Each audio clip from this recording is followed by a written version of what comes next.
It's time to summon by the means of spirit channeling. I was interested in this. This is like one of those... You ever watch, like, a show or, like, a book, and you know that someone has, like, this cool power that they just never show off, and you're just waiting for the payoff. They're just going to be like, by the way, I have this, and you're just like, yes! Yes! And all the characters have the reaction you want them to have, and it's like, yes, finally. That is why I cliffhangered where I did. Yeah, one of the reasons I really like this game is because there's a lot of shit from... This is sacrilege. You holy mother, strike him down. Anyway, you were saying?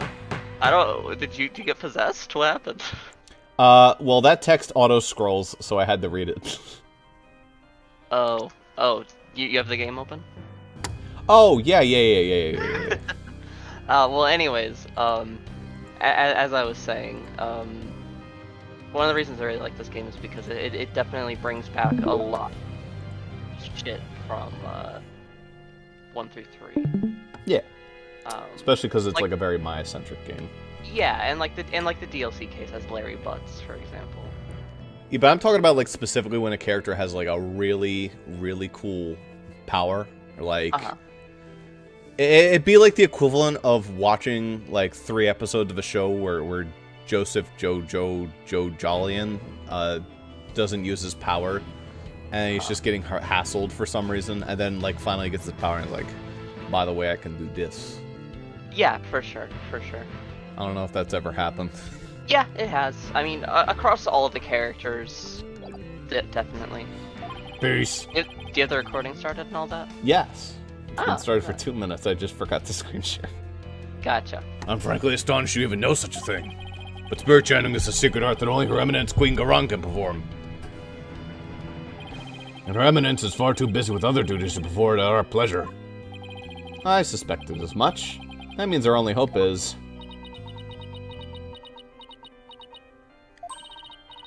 It's okay, Nick. You can tell them. But, Maya... I thought you wanted to keep it a secret here in Karain.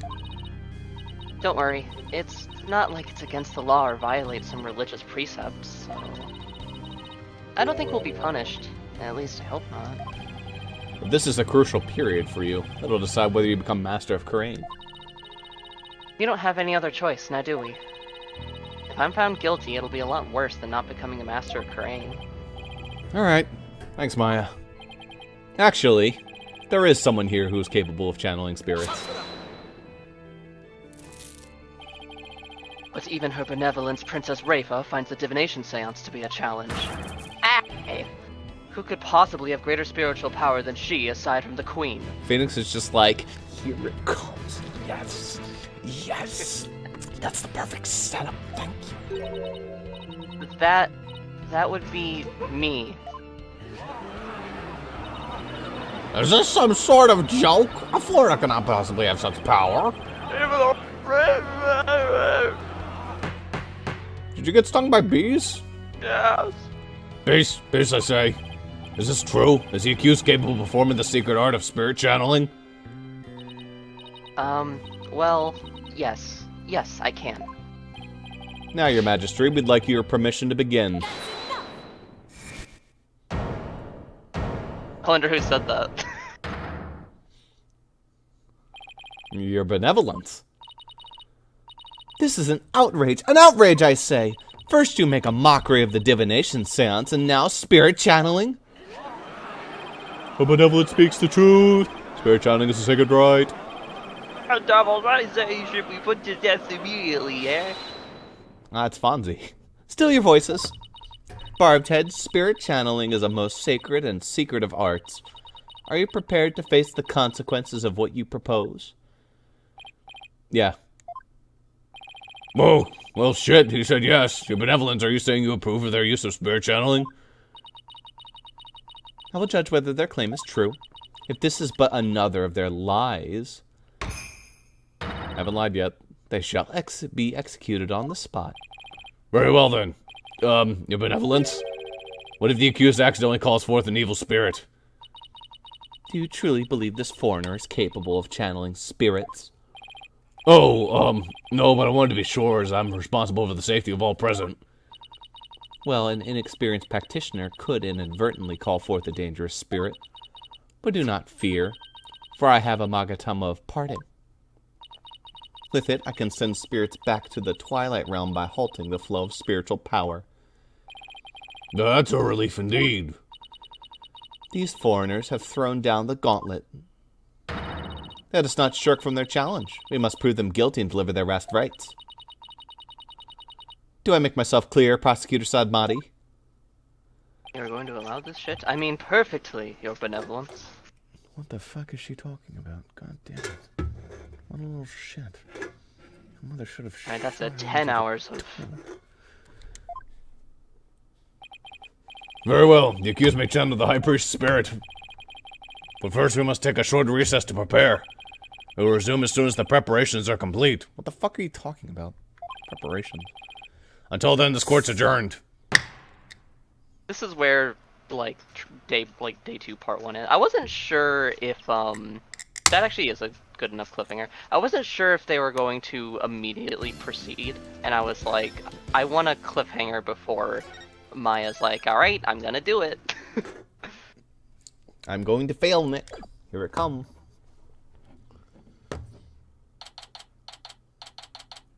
High Court of Kurain. Accused. Lobby. Sorry, Maya, but this is the only way. You sure you're up for this? Thanks for believing in me, Nick. Even though I don't know if my channeling ability is on point yet. Oh, right. Before she started training here, her success rate was only about 30%. I know you can do it, Maya. At least I hope she can. Speedrunners rely on one-hit KO moves all the time. Nick, they use X accuracy in Gen 1 to bypass the accuracy check. How the hell do you know that? I downloaded a lot of videos before I flew over here, okay? So you sure you're ready? Yeah, at least I think so. You don't sound so confident. What about your training? Training's one thing, actually doing it is another. Oh, I see. No. Well, if she fails to channel the High Priest, we're as good as dead. Relax, Nick, you can count on me. I'll show you what my training's done for me. This'll be a moment you never forget. Okay. I just hope it's unforgettable in a good way. Once we hear Abbot Enmy's story, I'm sure the truth will come to light. I hope so, but he was hiding the fact that he was a rebel. And that'll be all as cut and dry as that. They're ready for you. Please return to the Hall of Justice at once. Okay, Maya, I'm counting on you. You got it. Here we go. Have you ever noticed that anytime she summons a guy in particular, it never goes well? It always results in, like, death. Mm. I don't remember every single instance of spirit channeling, but does I don't think they I don't think she ever has. Most of the time it's Mia, and that goes fine. Mm-hmm. She also channeled the one guy from 2-2, and that resulted in a death. Right, yeah. But it wasn't actually her that did it. It was eeny, meeny, miny, who the fuck. Yeah.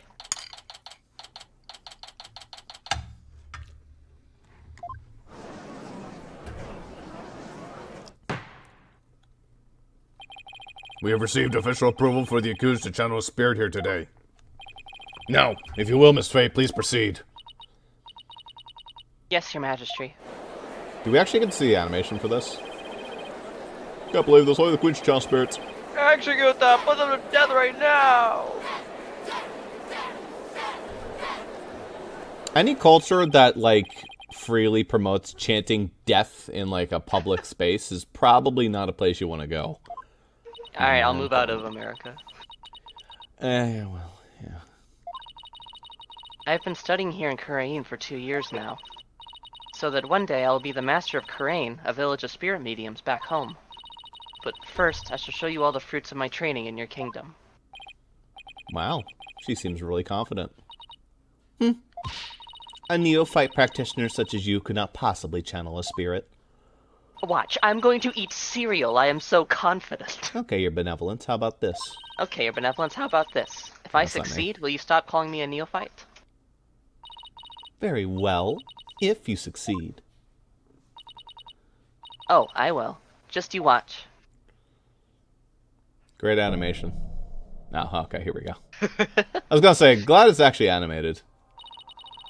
O spirit of Tarrust in me, slumbering in the Twilight Realm, return now to the world of the living.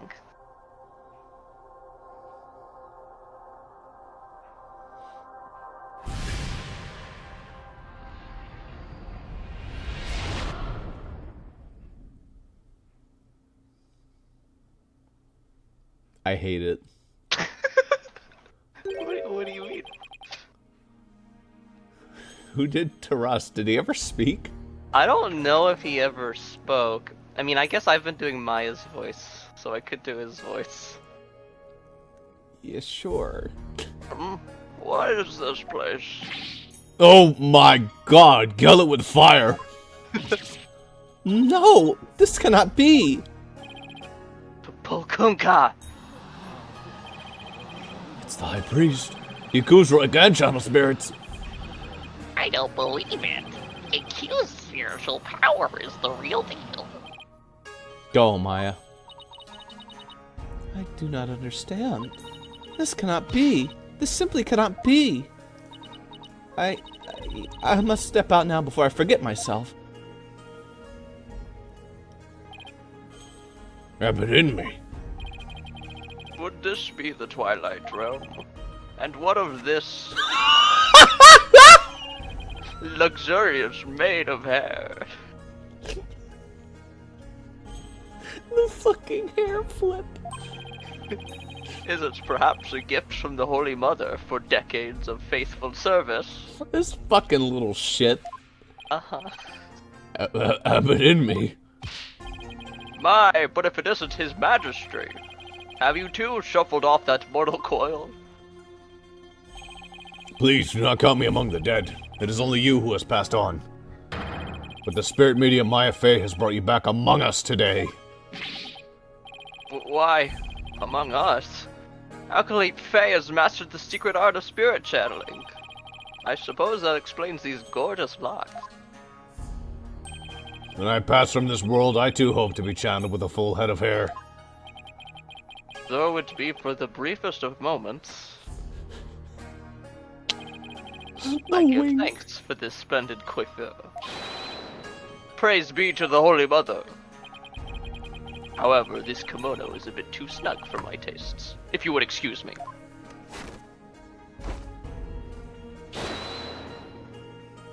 You better put that on before Maya channels back. There, that is better. Could we get to his testimony now? Could we get him a blanket? Ugh, and I wish he'd keep his top on. Why, you are that foreign lawyer the people speak of as of late. What was your name? Miles Edgeworth? And is this not the Hall of Justice? Why have I been summoned here? Forgive us for calling you back from your eternal rest. You've been accused of murder. Might we ask you to testify on your own behalf? No. I've been accused of murder. That is troubling indeed. I'm not into this. What's with that crazy pose? Is this really cause for such astonishment? Stop Even giving the us such an lowliest- up leg shot. Even the lowliest of monks can achieve such body control with the proper training. Oh, I wonder if Albie was able to do that someday. I hope not. Mr. Wright, I hope you're not thinking any weird fucking thoughts about me. No, Albie. Just, like, go get eaten by the tiny sharks or Go something. jump off a cliff, Mr. Wright. Will the defense please explain the situation to the High Priest? Why me? I'd be happy to, I guess. Your disciple Praise a Lot has been murdered. It happened on the day before the purification rite. And the crime occurred in the rebel hideout within the inner sanctum. Hidden within the inner sanctum. Acolyte Zealot, he has been killed. Who would do such a thing? Someone who knew of the hideout and had access to the inner sanctum. In other words, you, Abbott and me. After all, weren't you secretly a rebel?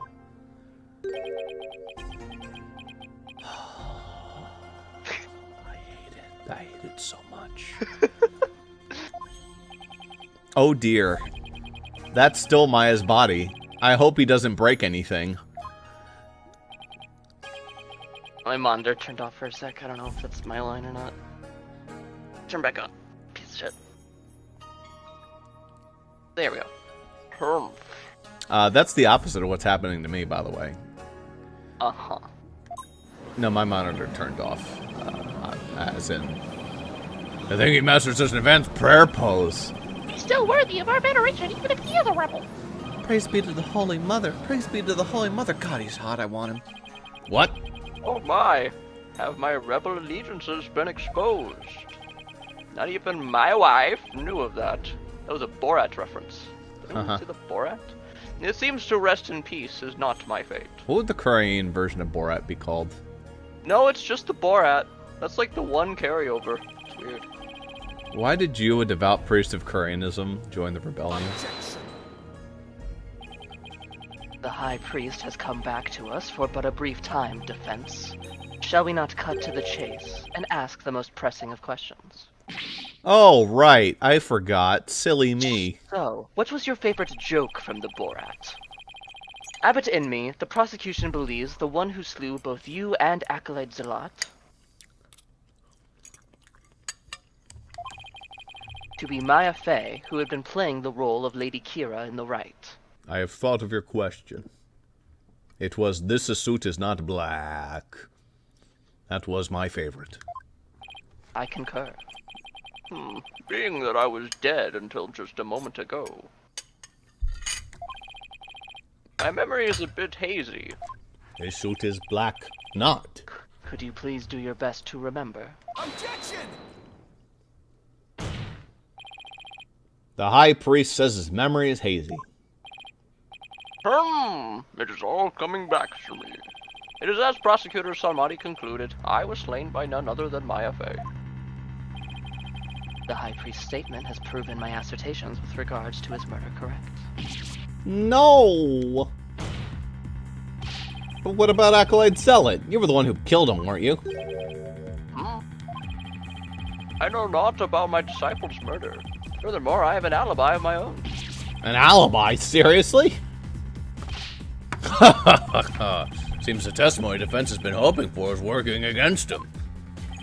Now, Abbott and me, your testimony, if you please. The pink elephant, if you please.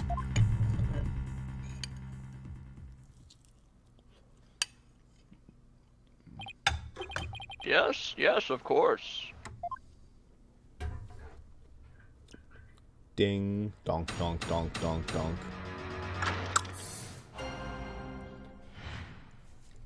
I have an alibi.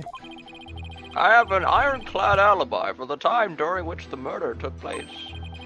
Just past noon on the day before the Wright, I was entertaining guests at my home. By doing this, and I believe my guests can corroborate this. My just untransforms immediately. It was fucking disgusting, Nick. I was like gagging in my mouth. Please tell him to stop doing that. Would the accused please re-spirit channel so we do not have to stare at her breasts any longer? My fucking legs are killing me, please.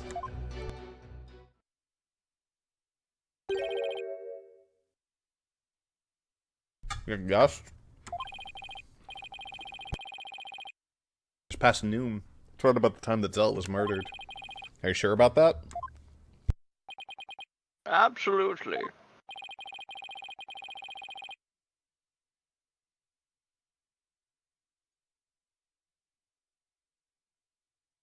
I had to finish my check with my microphone off. Come to think of it, Rafa told me about a spirit's memory. A spirit's memory is cut off at the moment of death. So even a spirit that's brought back after centuries doesn't sense any gap in time between the moment of its death and the moment it's channeled. Yes, and yet it clearly recalls all the memories it had in life. Except for Dahlia Hawthorne, that might be a special case, Ted. No, she was just a jerk. High Priest seems to know exactly what he's talking about. So the question is, what would be the best angle of attack?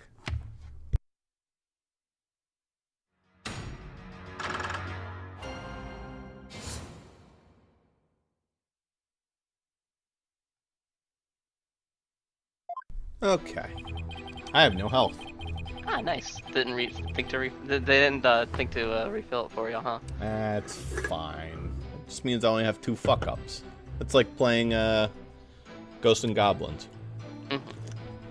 The first hit, you lose your clothes. The second hit, you lose your skin. It's like a porn game. I'm entirely unfamiliar. I think you might have to press, because nothing stands out to me as Yeah. inflammatory. What kind of guests? And you were entertaining them personally.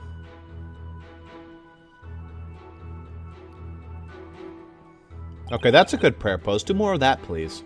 What's that? You want to see my legs? No. We gathered around the table for a most enjoyable conversation. I can show you my butthole next. No. He said his guest could corroborate his alibi. That can't be good for our case. Are you sure that was the same day as the murder? Maybe you've misremembered. God! Do not doubt my mnemonic faculties. He's charging his crystals right now as we speak. Just like Kaito and Shuichi. I may have died, but my memories up to that point are crystal clear. Sorry. He's pretty thin skinned for a priest. Though I guess I should have known better than to doubt his memory. The spirit's memory is cut off at the moment of death. So even a spirit that's brought back after centuries doesn't sense any gap in time between the moment of its death and the moment it's channeled? Yes, and yet it clearly recalls all the memories it had in life. There's nothing better than enjoying Gingil cuisine with dear friends. That way, everyone's breath becomes equally malodorous. Right. Oh, I hate it so much. It's like... No. And what exactly were your guests doing that day? Don't tell me they were rebels, so they can't be called here to testify. It was none other than his majesty along with his family. He couldn't attend the rite due to work, so he stopped by ahead of time. I'm gonna do the fucking pose again. My, how his daughter has grown. I need you to understand that if this was a young woman, I still wouldn't like this. Uh-huh. Wait a second.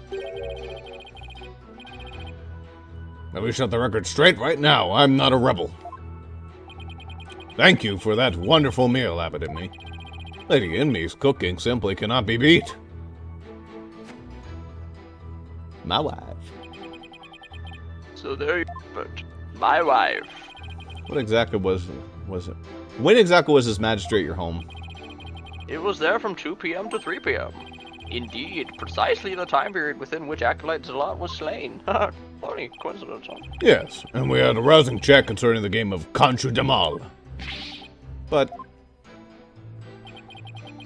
Well, I'll just have that added to the testimony. After all, it was I who visited the High Priest's home. how convenient. I guess they were his majesty and his family. They visited from 2 p.m. to 3 p.m.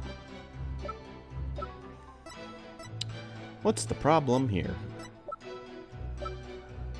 I haven't looked at the walkthrough again, so this is me rededucing this. I think... Oh, this does say... Maybe it's this. I was gonna say something else. The 12 to 3 means that it could have been before they visited, right? Yeah. But wasn't he saying that he was entertaining guests from 12 to 3? No, he said from 2 to 3. Here, let me check that. Let me check the walkthrough to see if I'm gonna get you lost health.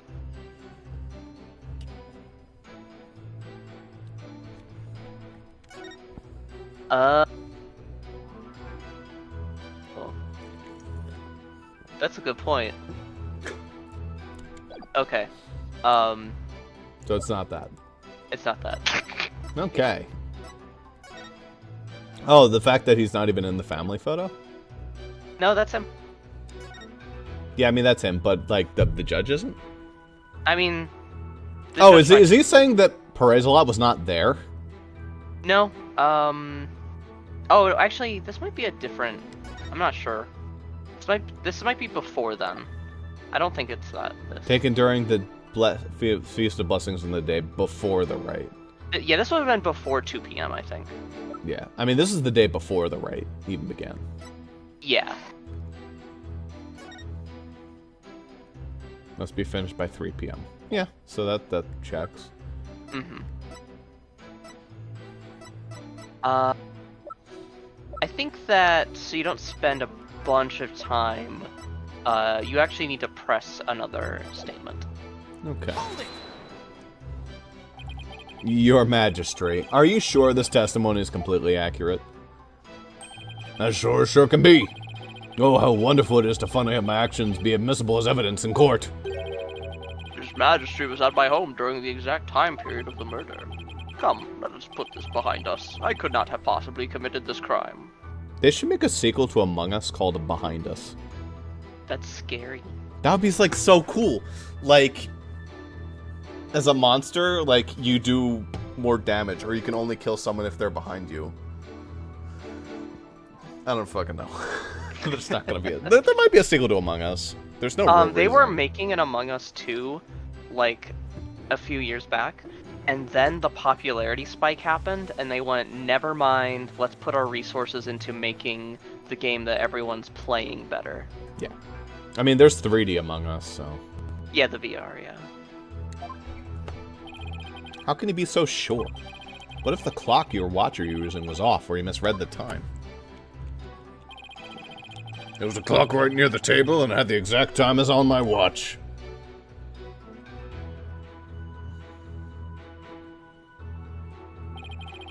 Now do you understand, lawyer? How am I going to attack his alibi? Maya, what do you... Oh, right. She's kind of busy right now. Well, What, is there something on my face? No, not at all. I'll just have to start chipping away at that statement about his alibi. I guess I never pressed this one. But Oh, this is yeah, a- you might have... Yeah. Use the word alibi as if it were a second nature. Are you perhaps mocking me? Oh, yeah, it does say press all statements. Alright. Or is it perhaps the kingdom of Crane itself you wish to ridicule? Come on, everyone and their grandma knows what alibi means.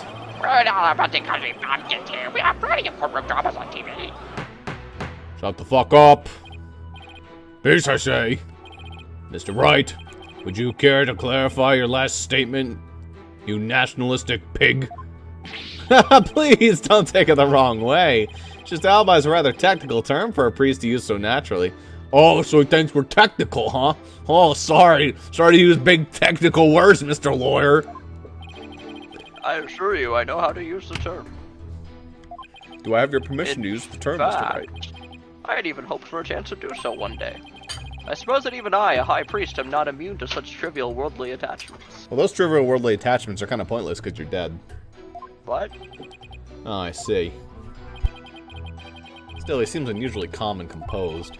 It's almost as if he had prepared himself for something like this. Alright, so now... It's just happening. Oh, it cut to it, okay. As you can see, my alibi is airtight. But do you still think I could have killed acolytes a lot? His Majesty is a witness. Are you satisfied now? There is not a single discrepancy in Abaddon's alibi. If I give up now, it's all over. Now, hold on a second. Is there anything wrong with the High Priest testimony? Sure is. There is a discrepancy in the High Priest testimony. There is? Well then, perhaps you could explain what it might be. This is what was wrong with his testimony.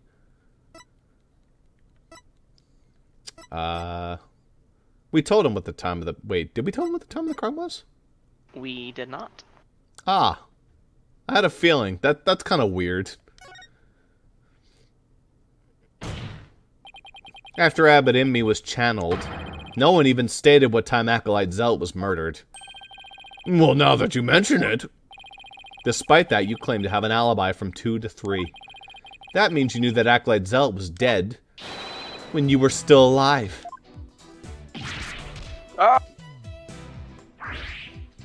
That was good. Wait, I think I saw something just now. No, I must be imagining things. So tell me, how'd you know what time the crime had been committed? Oh no, not the jazz fingers. Oh no. No. Fingerprints. I don't think so. Turn! Open your heart. Let the Holy Mother in. Why, we've been blessed with the Holy Priest's sacred words of prayer. All who serve her holiness must strive to banish worldly desires from their soul. Open your heart. Let the Holy Mother in. Purge your mind of greed and bias. I feel as if my very soul has been cleansed. You can't fool me. Prayer may banish worldly desires, but it can't make a contradiction disappear. Actually, it can. There goes. Bye-bye. How can you be so sure? What the hell's that supposed to mean? This lawyer seems to think little of the power of Kuring's prayer. Huh. Please don't tie my arms again. Abbot Inmee was at home during the crime, but knew of what happened at the hideout. I believe this can be explained thusly. Alright, Matt Mercer, we need you to just say a bunch of gibberish fucking nonsense, and then, like, throw beads at Phoenix Wright. You think you can do that for us? Yeah. Gotcha. He must have had a way to monitor the hideout from his home. What? You never cease to amaze, prosecutor. Holy shit, that was close. Lying sack of shit. As he has surmised, there was a listening device installed at the hideout. I suppose there was a microphone. It enabled me to instantly learn of anything unusual, even when I was not there. Remember, the rebels had been using this as a top-secret hideout. It would be perfectly natural for them to install such an apparatus. Wait. Come to think of it, when I was searching the rebel hideout... There's something under the banner. A microphone? What's this doing here? Was someone trying to record something with it? Phoenix never took that as evidence, by the way. There was a listening device.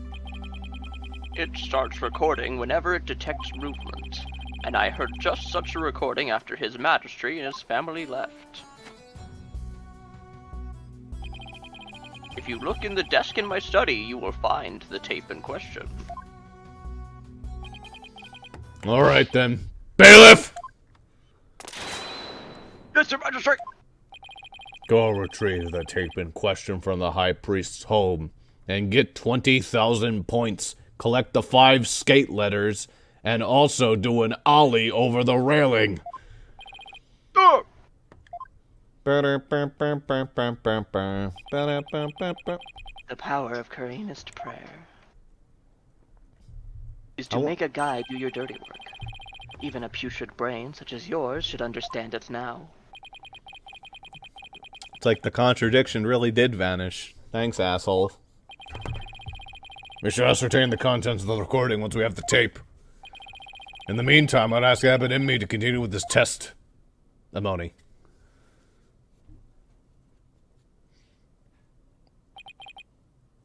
Very. You cut out there, so it's like, very...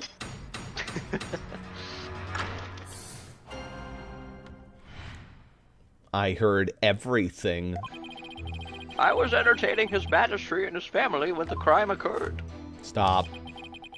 When I listened to the tape later, I heard a man and a woman quarreling. It sounded like an altercation between Acolyte Zealot and Acolyte Faye. After that, there was a loud noise, followed by haunting silence. We didn't hear any of that shit in the whatchamacallit. Yeah. To find some way to attack his alibi. If only Maya were here. She has a way of putting me at ease. Unlike him. But seeing her like this is only creeping me out. This is why we don't let Maya channel guys.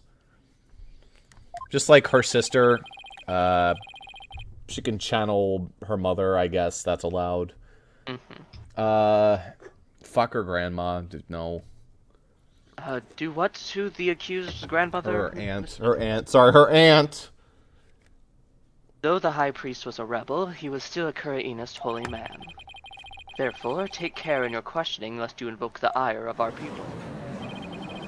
How dare you suspect the high priest? May the Holy Mother strike him blind. Hey, isn't he a rebel? As if this wasn't hard enough already. Nice try, but it'll stop at nothing to find the truth.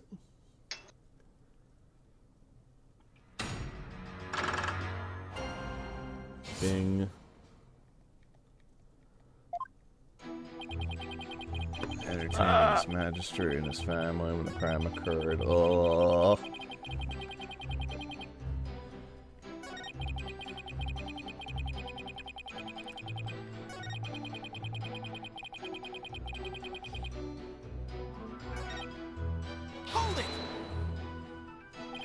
Hold on. Are you sure about those voices? Was it really Acolyte Zealot and Miss Faye? Say that was the most reasonable conclusion under the circumstances. Or perhaps Acolyte Faye has an alibi that you can prove. Well, I'm afraid not. Then I suggest you make like a mollusk and clam up. Now, I will continue my testimony if I may.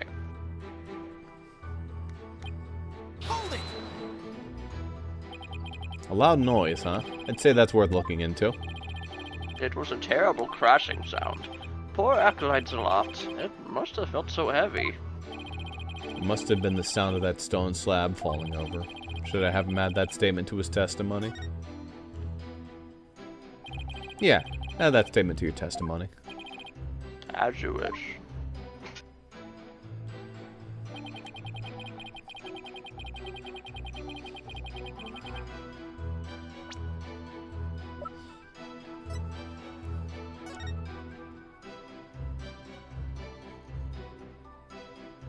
So he knew that the thing fell on top of him. That's a really specific thing to know.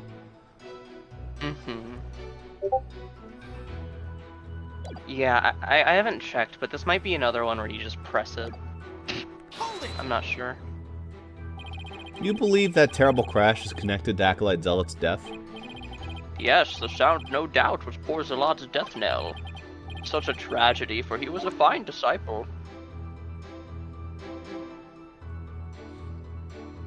Slow bend. I would ask all here today to give a prayer for his departed soul. Zushire Matami Yoma. Zushire Matami Yoma. Zushire blah blah blah blah. I had high hopes for that young man's future. Zushire Matami Yoma.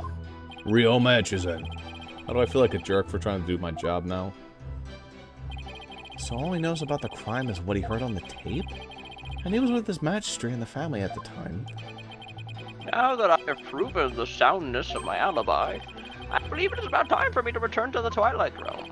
What's the rush? Why not enjoy some more time among the living? I better find a way to attack his alibi soon. I'll just have to press harder and hope something useful comes out.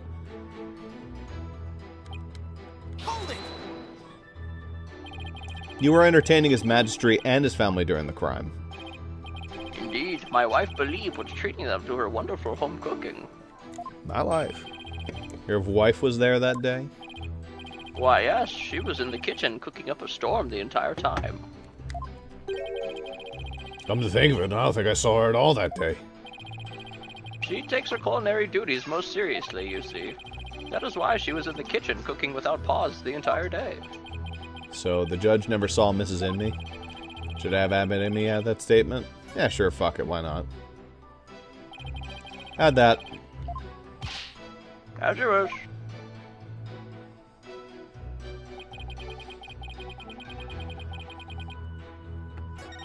I don't think that helps. I think that's just kind of a throwaway nonsense line.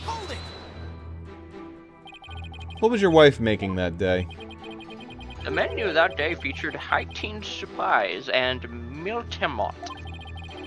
They are both traditional Kurainese dishes. Can't even begin to imagine what those are. Ah, yes. Exquisite zest of Hatinese pies and the supreme texture of Malmon mold. That Amy's cooking that day was utterly unforgettable. Thank you. It brings me great joy to know you enjoyed your meal.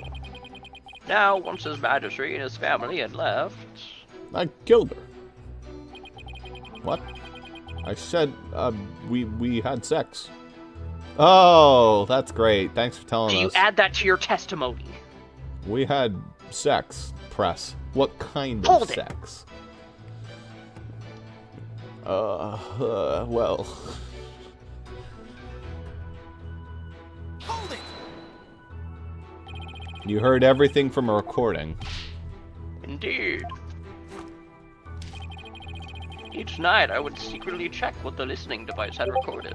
I would have been in serious trouble with my lovely wife had she discovered my secret. Can you really tell what happened by the audio alone? Long years of ascetics training have sharpened my hearing. It is but a simple matter for me to ascertain the situation by the sounds I hear. Practicing Koreanism improves your hearing, too. Hearing is but one of the senses that can improve. If one can focus and attain inner peace, all 5 senses can be sharpened. All 7 senses can be sharpened. What are the other 2? Gaydar. And ghost detecting. Why, the warbad over in the bazaar just cried. Did you not hear it? Give me a break. The 8th sense is gay ghost detecting. Mr. Wright. Do you still feel the need to question the High Priest? His alibi is as tight can be, and I should know what tight feels like. This isn't going so well. What? I better ask him about something. I'm curious, Abbott and me. Did you stop by the rebel hideout after His Majesty left? Yes, I thought it would be wise to assess the situation. But as I said before, there was nothing to see. This is the other song I really like from this game. The hideout appeared as it always had. And the victim's body? This is It like was so good for a campaign. I'm gonna use this. I don't know when. Honestly, I've been thinking about it too. It was nowhere to be found. Acolyte Faye must have already disposed of it and anything else incriminating. Actually, you know where you use this? Just have another ruins section, like where we found silver, but just our characters exploring that. So yeah, like, that would be good. if we go to another Entekan underground place, that's where I'm shoving Yeah. this. So when you saw the rebel Absolutely. hideout, it looked like it does in this photo. Yes, I would say that is how it appeared that day. So the stone slab had been put back in place.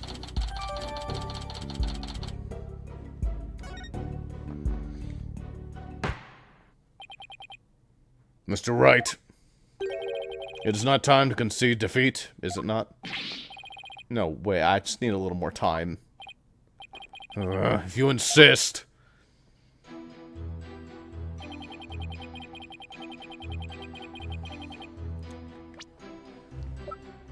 Well, it's probably the updated evidence.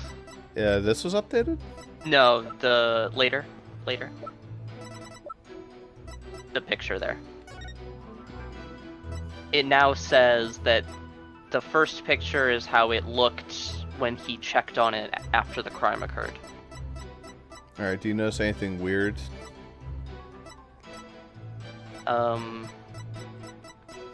It's harder to notice if you keep jostling it.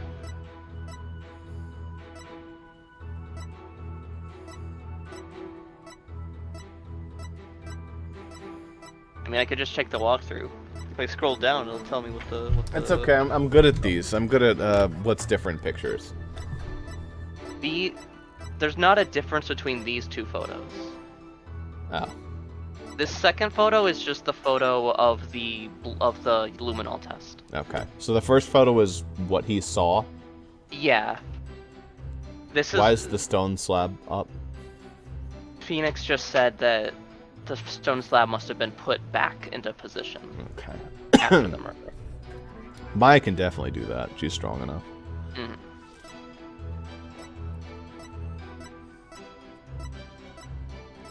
Is the clock the same?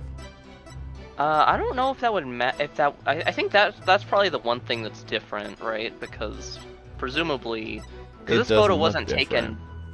Yeah, These it doesn't look different. again, these photos aren't actually different. The second photo is just showing the luminol result from when Phoenix investigated. Yeah.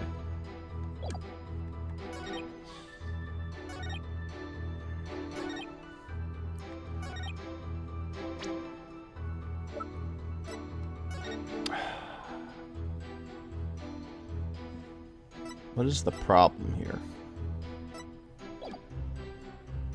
I think I remember. I'm gonna check to see if I'm right. Ow.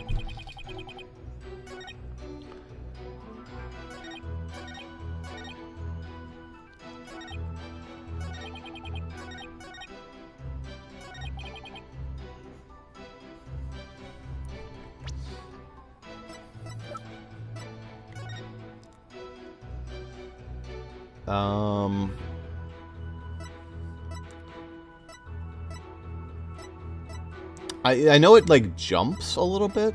Is that like the rotation? No, I don't know why the angle. I don't know why the angle is different. The only significance of the second picture is that Phoenix took another picture so that he could draw the luminol results on it. Yeah. Okay.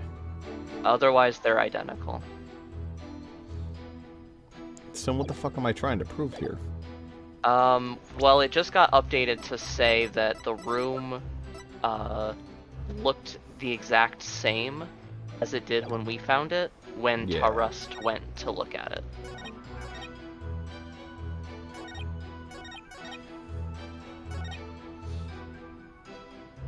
So basically, if you want to hint on like the line of thinking, that means that the killer, in theory, assuming he's not the killer must have put the room back into place to hide the body and all that, which does mean that, in theory, he wouldn't have walked in and known what had gone down, right? Because if this is how it looked when he went there, you know. So then how do you know that it fell over?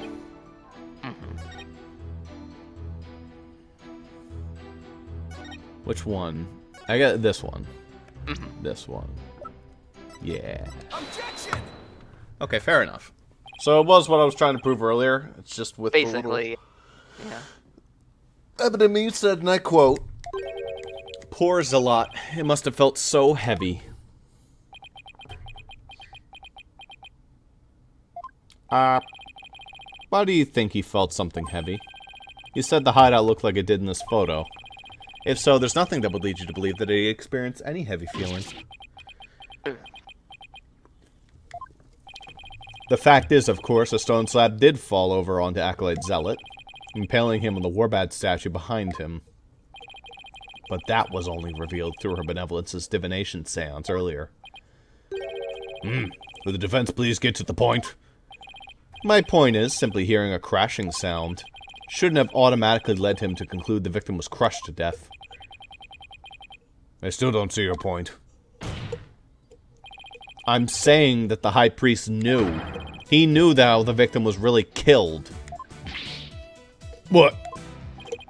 And that is information only the real killer could have known.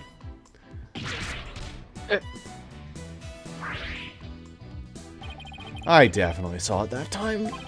I've got the High Priest spirit shaking in his boots, or should I say sandals. And not even his sandals, they're my sandals, which makes it extra weird. Need I remind you, Abbot Inme was with his Magistracy at the time of the crime. Such an alibi precludes him from being the killer. That's true. So he can't be the killer. However, he knew how Zealot was killed. Something only the killer could know. Can this discrepancy be resolved somehow? Well, Mr. Wright, we're waiting for an explanation. I was just getting to that. Time to think of something quick. The High Priest knew something only the killer could have known because...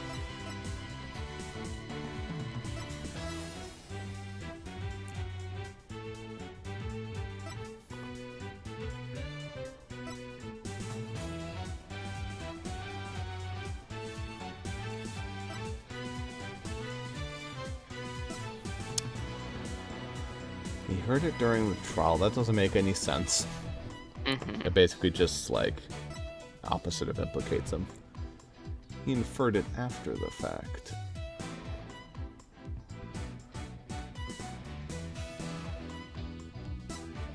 I mean, this is like the easy way out. He must have heard how the victim died from the real killer. The real killer? Of course, that makes perfect sense. I don't want to believe it, but this is the only possible explanation. So tell us, who's this real killer now? It's gotta be someone close to the High Priest. Someone without an alibi. The person most likely to be Zealot's killer is... Oh, here we go. She was in the kitchen the whole time. Your Majesty, while you were visiting the High Priest's home, you didn't see Mrs. Immy at all, did you? No, never saw her, but... What does that have to do with anything? Did the High Priest ever leave your sight? Nope. We were talking the entire time. And the food was brought right to us from the room's entryway. So the High Priest has an ironclad alibi. But his wife does not. What the devil are you insinuating? I'm insinuating that Mrs. Immy might have killed Acolyte Zealot.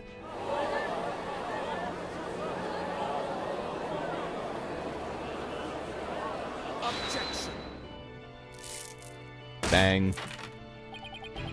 You have a lot of nerve making such a baseless allegation. She had no motive to kill Acolyte Zealot. He was like family to her. No. We can't entirely discount the idea. Especially if you consider that Mrs. Immy could have been the one posing as Lady Kira. Objection.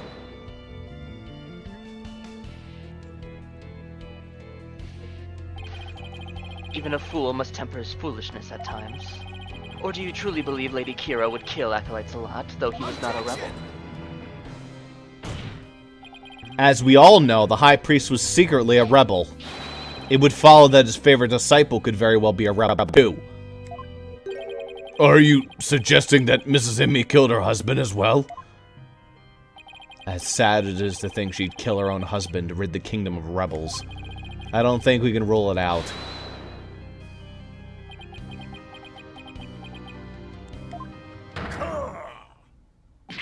Ah! Yikes. You claim my wife is that rebel-hunting Lady Kira, and that she slew both Zealot and myself. My lovely wife? That is utterly impossible. Ah! Yikes. I've never seen the High Priest so angry. It is as Abbot Inme stated. And the accused has already been found guilty of his murder. It is far too late to overturn it. That's right, Mr. Wright. Now apologize to the good priest before he gets angry again. Yikes. Quickly now. No, I'm not going to apologize. The true identity of Lady Kira is a major piece of this trial's puzzle. Admit it, Abbot Immy. Your wife, Lady Immy, killed you. Yet even now you continue to lie in an effort to protect her. How absurd. It appears the lawyer has forgotten.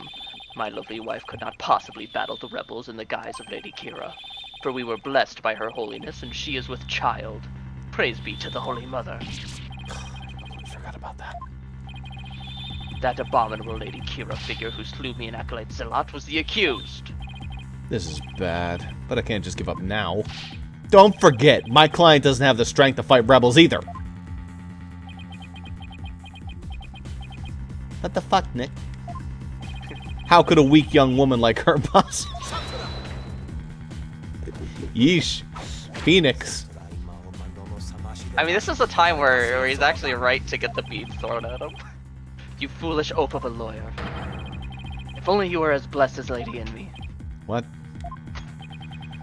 Surely the accused possesses the strength, or should I say the power? The power to battle those black-hearted rebels.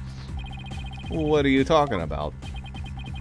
My good prosecutor, I see you have come to the same conclusion as I. Such keen insights. We're going to use your own shit against you. Then you have figured it out as well, Abbot and me. I ask you to explain it to this putrid-brained lawyer. Certainly, for I cannot allow him to frame my lovely wife for murder. Foreign devil. Your Majesty, allow me to testify as to how Maya Fey is that murderous Lady Kira. Well, if it would assuage your anger, then by all means, please testify. Haha, ass wage. I don't get it. Maya Fey is Lady Kira. Acolyte Fey channeled Lady Kira's spirit. She is a spirit medium who knows Lady Kira's true name, so she could have done it. So it was the real Lady Kira who returned to root out the rebels among us. She attacked and killed me with a strength far beyond any mortal woman. Knife. But Do you understand now? Murder by spirit channeling explains everything. This is the only way the accused could have defeated one rebel after another. Indeed, I am a living, or shall I say, dead proof of her terrible power. Maya's ability to channel spirits. It's come back to haunt her. Now, is it not time to let it go and move on, Defense? No, never. I'll never give up. Now what? Think.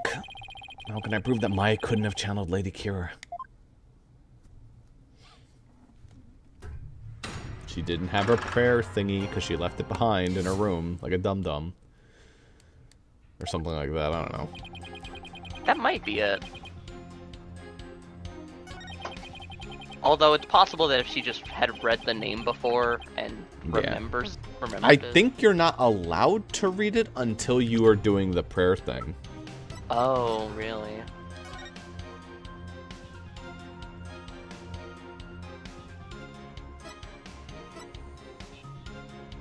You might have to press to get to that point. Yeah. Hold it! While it's true she may be capable of channeling Lady Kira, I doubt there's any proof she actually did. We are talking about the infamous rebel hunter here. That modern-day Lady Kira has captured many a rebel all by herself. And among them have been more than a few great warriors. Who but the real Lady Kira could have accomplished such a feat? I love shit like this because they're basically implying that the rebels have not changed their stances at all over like 300 plus years. Uh-huh. Could you imagine like pulling a 1700s Republican and being like, all right, here's our modern day Republican. Like, what the fuck did you guys do? Yeah. It's like, no, you believe the same thing because you're Republican. He's like, no, God, no. It would be difficult for a mere mortal. That leaves the real Lady Kira of legend as the only likely answer. Indeed. Is this not proof enough that the real Lady Kira of legend had been channeled? The real Lady Kira of legend. That's an oxymoron if I've ever heard of it. Then again, the people of Lady Kirain believe legends to be true.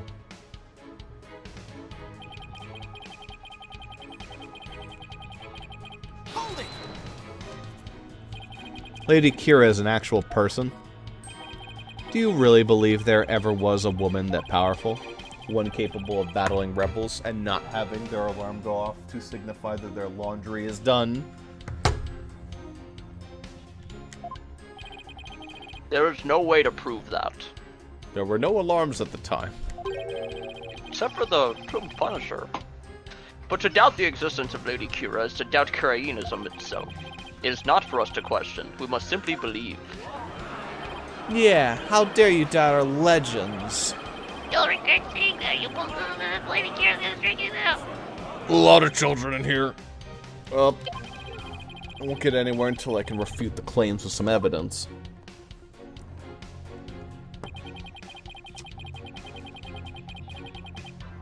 Hold it! A strength far beyond any mortal woman. And just how strong would that be? You need but look at the wound she inflicted upon my body. Though I had hoped to never have to think about that again. Your wound.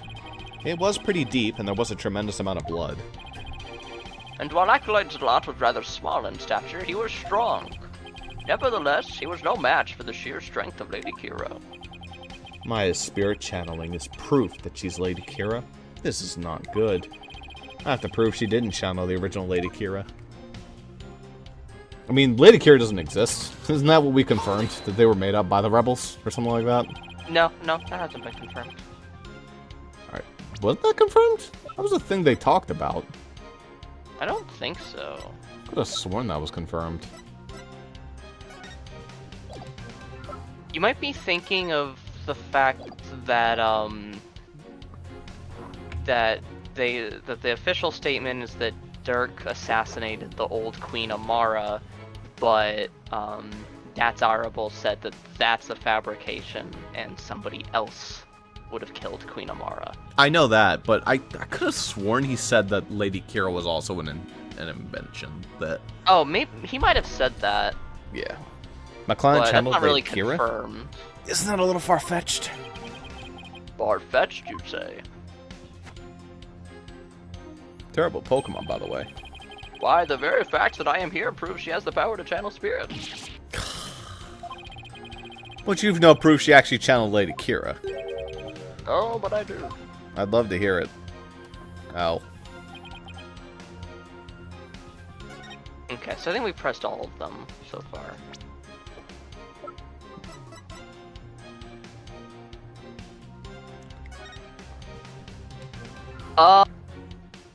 Okay. I feel like a dumb.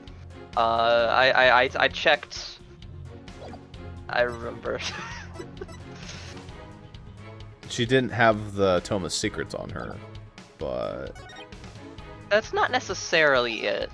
I mean, it does have to do with, like, she couldn't have spirit channeled Lady Kira. Even assuming Lady Kira is real. But is there a not thing that mentions that she can't be channeled somehow? Not. There's not a specific thing for Lady Kira about that. I don't know if any of the evidence actually talks about this detail or not. I mean, there's one that you have to present, but like, I don't know if you can remember this detail without, like, with any of the evidence.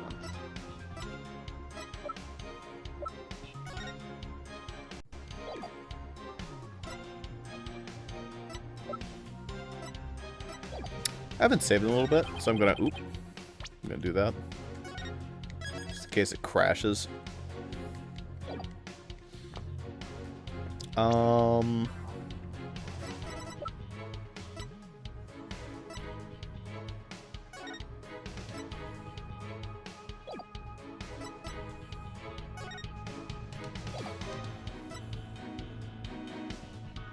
Yeah, you don't have like an evidence point that like talks about the rules of spirit channeling or anything? Guess you don't.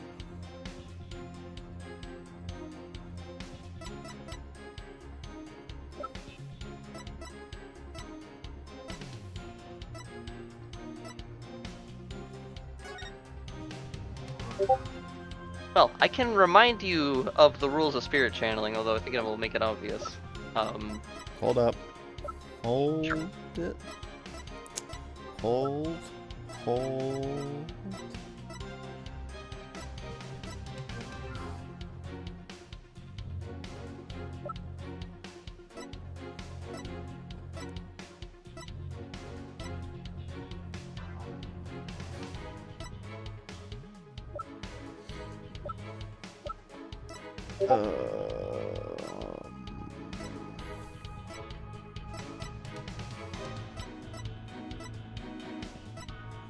Yeah, I don't think any of your evidence will clue you in on the detail.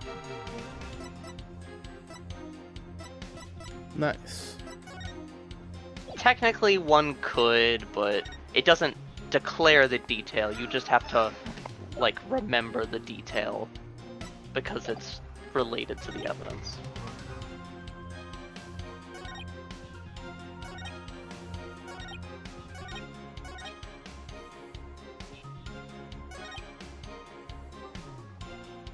Is it something along the lines of it uses Maya's body? So Yep. It's not actually Lady Kira? It's not that.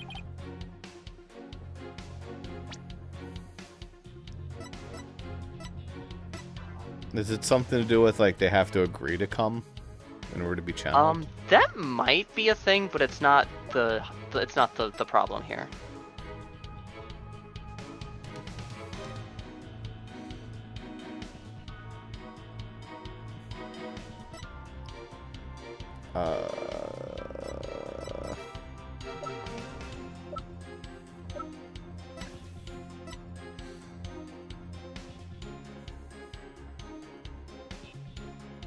Would it be that her fingerprints would be different? Well, I don't know.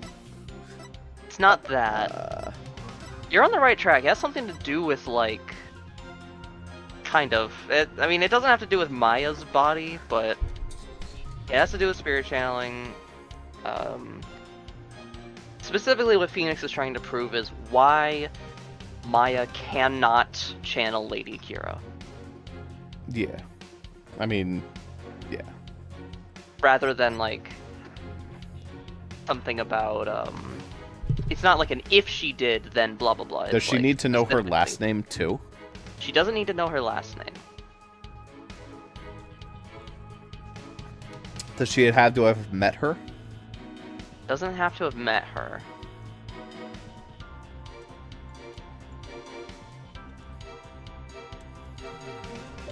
That's kind of close, though, the met her thing.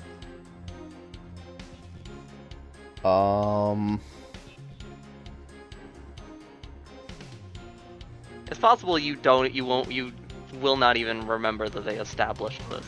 Is Lady Kira not actually dead, according to the legend? No, the legend is that she was from the past.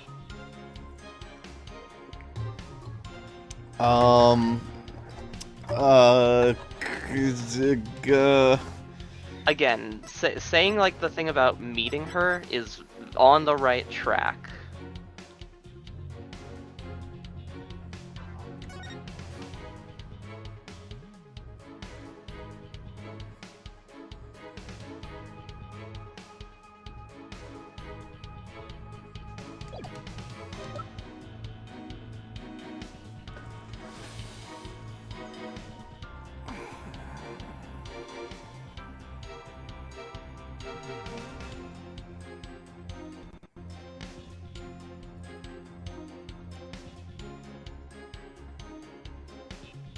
Is it the fact that when she does the spirit channeling, she doesn't take Maya's memories, so Maya couldn't have told her to kill rebels?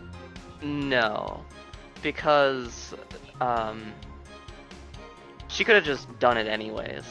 Left a note or something. Also that, yeah, like Howard and Bianca. Yeah, that's kind of a cute way of thinking about it. Maybe they're channeling each other. Oh yeah. And the curse goes away, but then they keep the ability to channel their spirits. Well, that sounds That'd be cool. nice. Let's do That that. would be cool. Hey, look! Apparently just- Hey, look, Kira, I can channel your wife. What?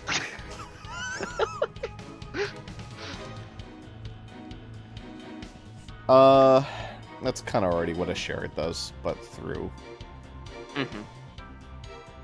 that.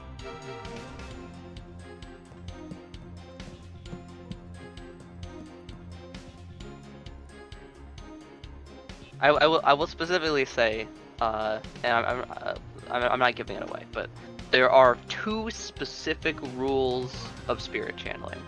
One is you need to know their name, and then there's another one. There's another rule that they established, and because of that rule, Maya couldn't have done it. Is there a rule where you're not allowed to channel the same person more than once? Nope. I know what you're talking about. I remember there being a second rule. I just don't remember what that second rule was. If you check the Tome of Legends, you might be able to surmise what that is.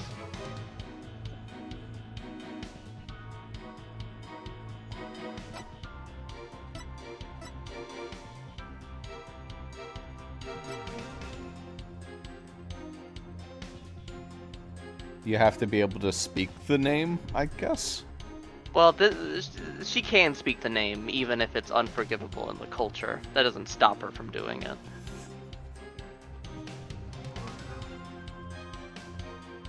Does Lady Kira need to know you? No.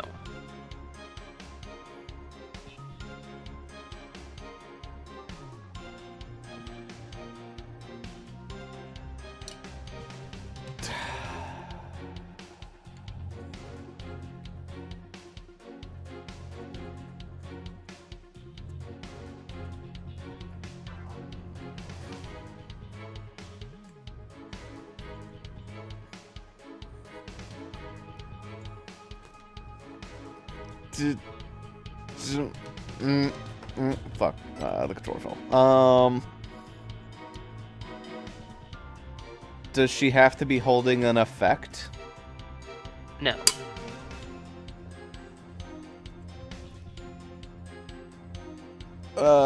You're getting closer, though. Okay, I have an idea. Yeah. One of these presses gave me the hint, maybe. No, I don't think it did.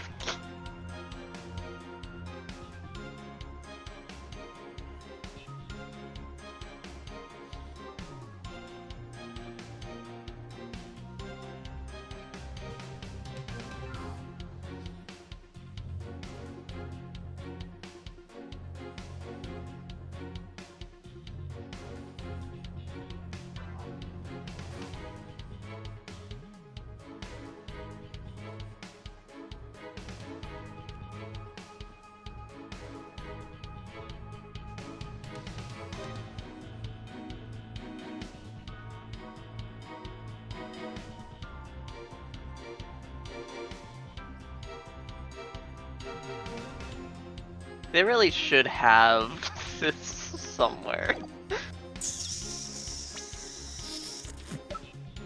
I present the Tome of Secrets, though, here, right? Yeah, you do. Okay. I just want to figure out why first, before the game's like, no, you dumb. Don't you remember that second rule? I think the game... It might be one of those where you present it, and then it's like, why? But it doesn't say it on the fucking Tome of Secrets. The Tome of Secrets. There is a thing that you select with the Tome of Secrets that then Phoenix, uses to demonstrate the rule.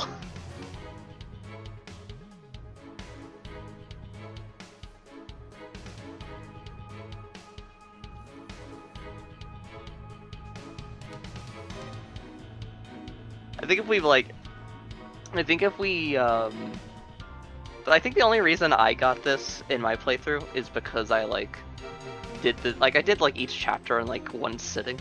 Yeah.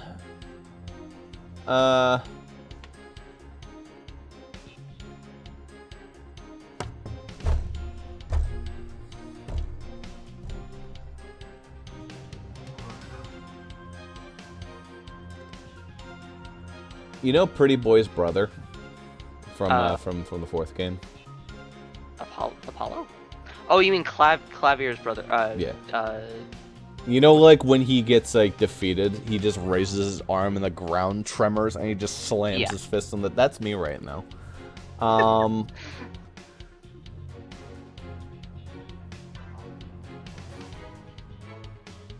If you want, I can narrow it down a little more. Yeah, maybe. Okay, it's on page 2. It's on page 2. What do you mean it's on page 2?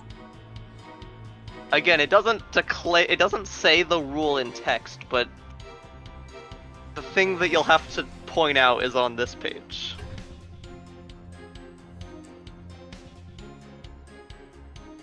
Does she have to have the? She doesn't have to have the appropriate body type, right? No, definitely not. But she has to be wearing. She doesn't have to be wearing the clothes because this fucking idiot didn't need to be wearing them. No, but I would think about. This is so fucking mean. The game doesn't fucking remind you of this shit.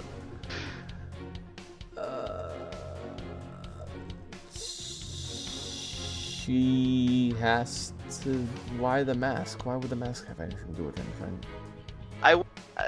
The mask is something to consider. Does she have to have the marking? No. She has to know what her face looks like? That can't be it. Right? That can't be it. My internet thought. She has to, she has to know what her face looks like? Yes.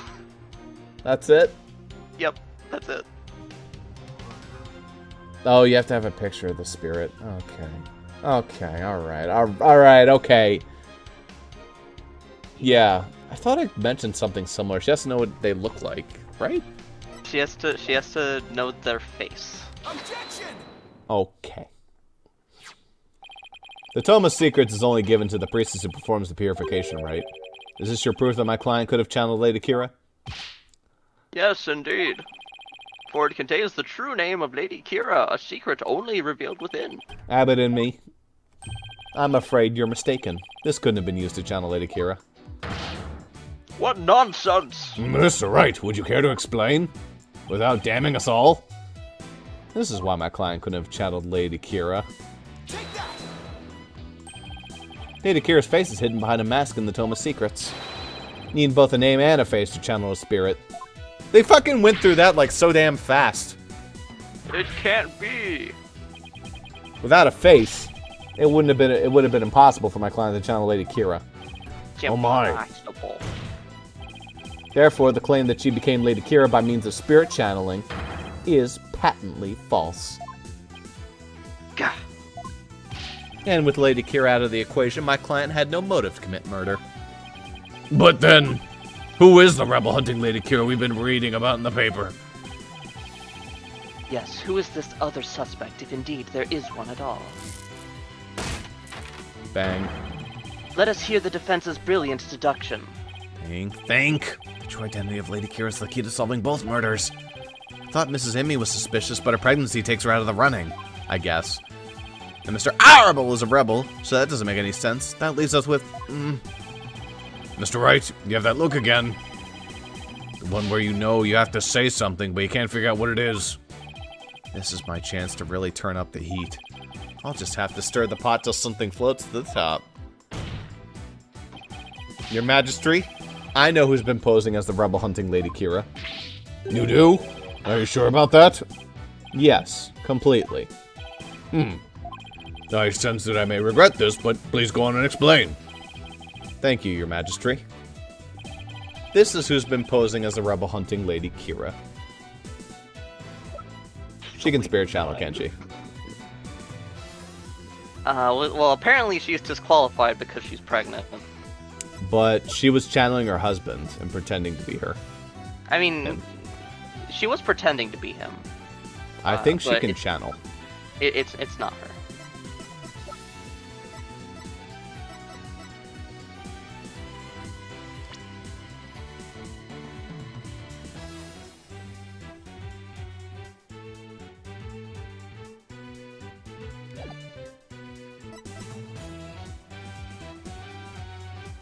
Did he kill himself?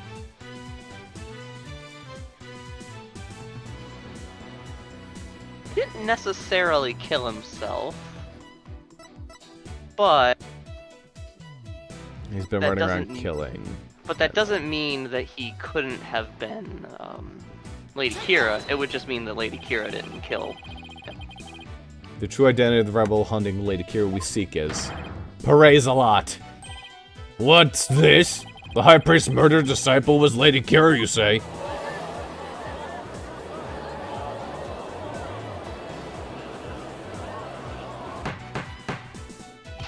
Peace. I say peace.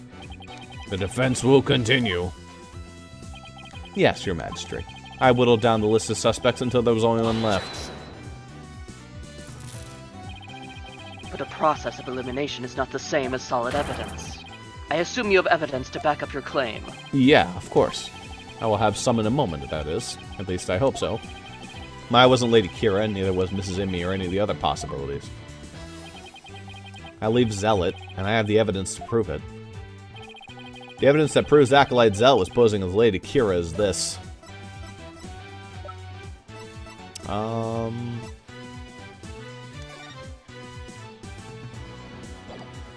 That is not it.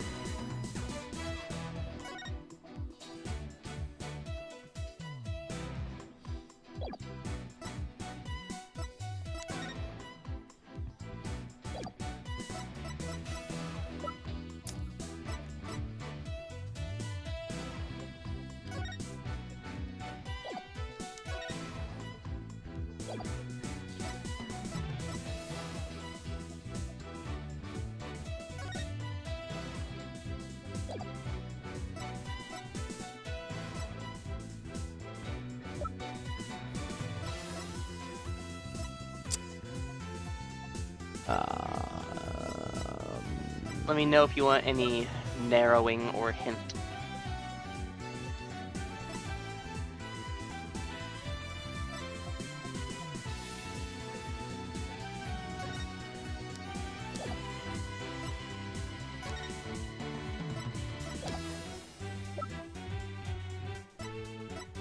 Does this go back to the timing thing with the 3 p.m. and you could have done it before? No, it's not timing.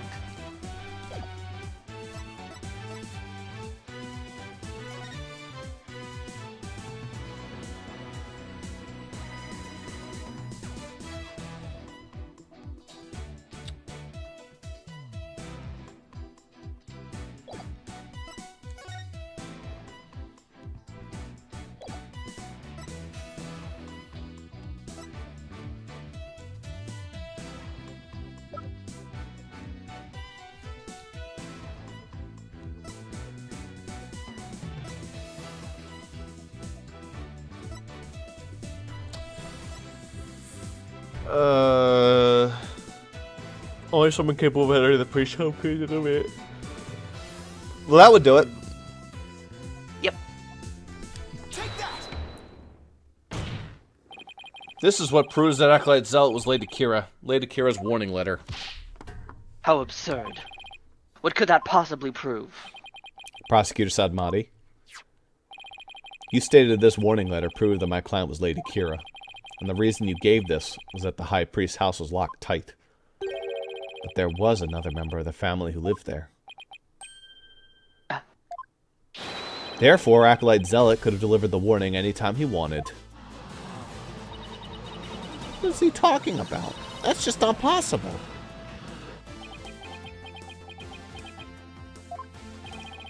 Are you saying Lady Kira was not the culprit, but rather the victim? That's exactly what I'm saying. But that would overturn the entire premise of this case. This trial has proceeded on the assumption Lady Kira is behind the serial killings. But Lady Kira is the one of the victims. Who was the killer and what was their motive? The only suspect left is Mrs. Inmate. And there's only one possible motive. What if Mrs. Inmate is a rebel? What? Fiend, you're still bent on casting suspicion upon my lovely wife. Blasphemer, you have no evidence of this. Repent for the mistrust in your stole. Well, you have no evidence either. After all, the dagger was with my client's prints on it was what killed Acolyte Zealot. And the plumed Punisher theme that he could have heard could have been an alarm clock. That means all the evidence linking her to the crime has been called into question. Was Lady Inmate a rebel? Did she pose as Lady Kira to kill Acolyte Zealot? It was Acolyte Zealot a rebel and was the accused the Lady Kira who killed him. What the fuck is going on? I would say either scenario is just as likely. What are we to do now? The alarm clock, you say? Do you mean the one in the rebel hideout? Yeah, but what of it? So that's it. Well, it's gotten into him.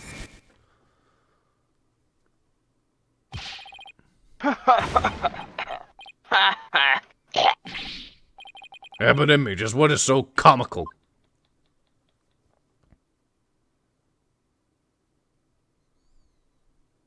It was going to.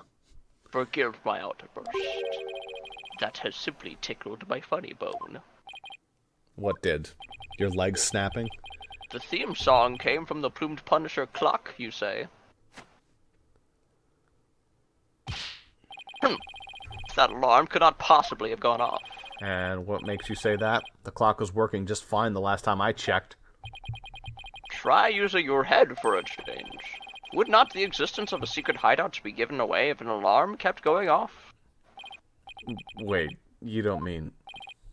Indeed, we leave the alarm switched off at all times. No!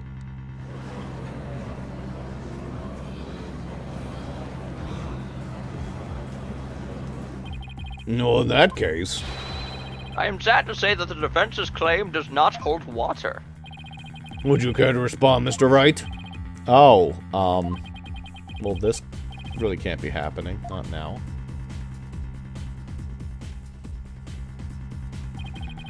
This should put an end to the lawyer's futile struggles.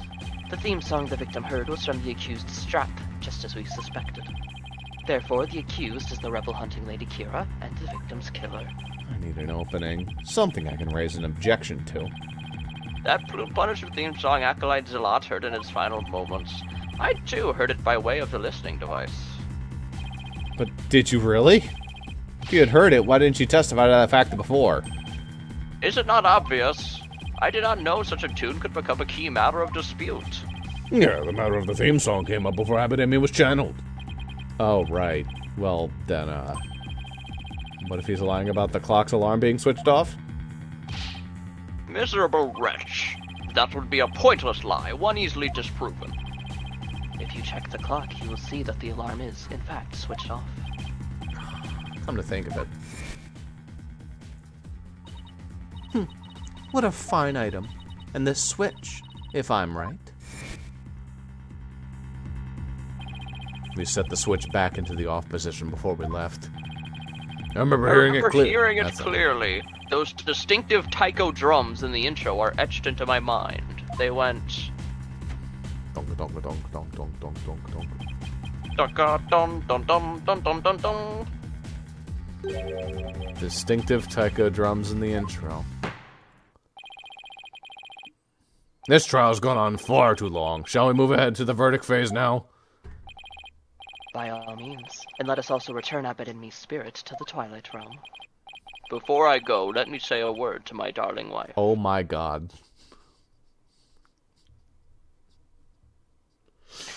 Did you realize? The dude who was killed, that zealot, right? Uh-huh. When he got yeah. He heard the theme song and he mistook it for the fucking Steel Samurai theme. And she traded her Steel Samurai wrist thing to someone else. Because they sound the fucking same. Okay. Objection!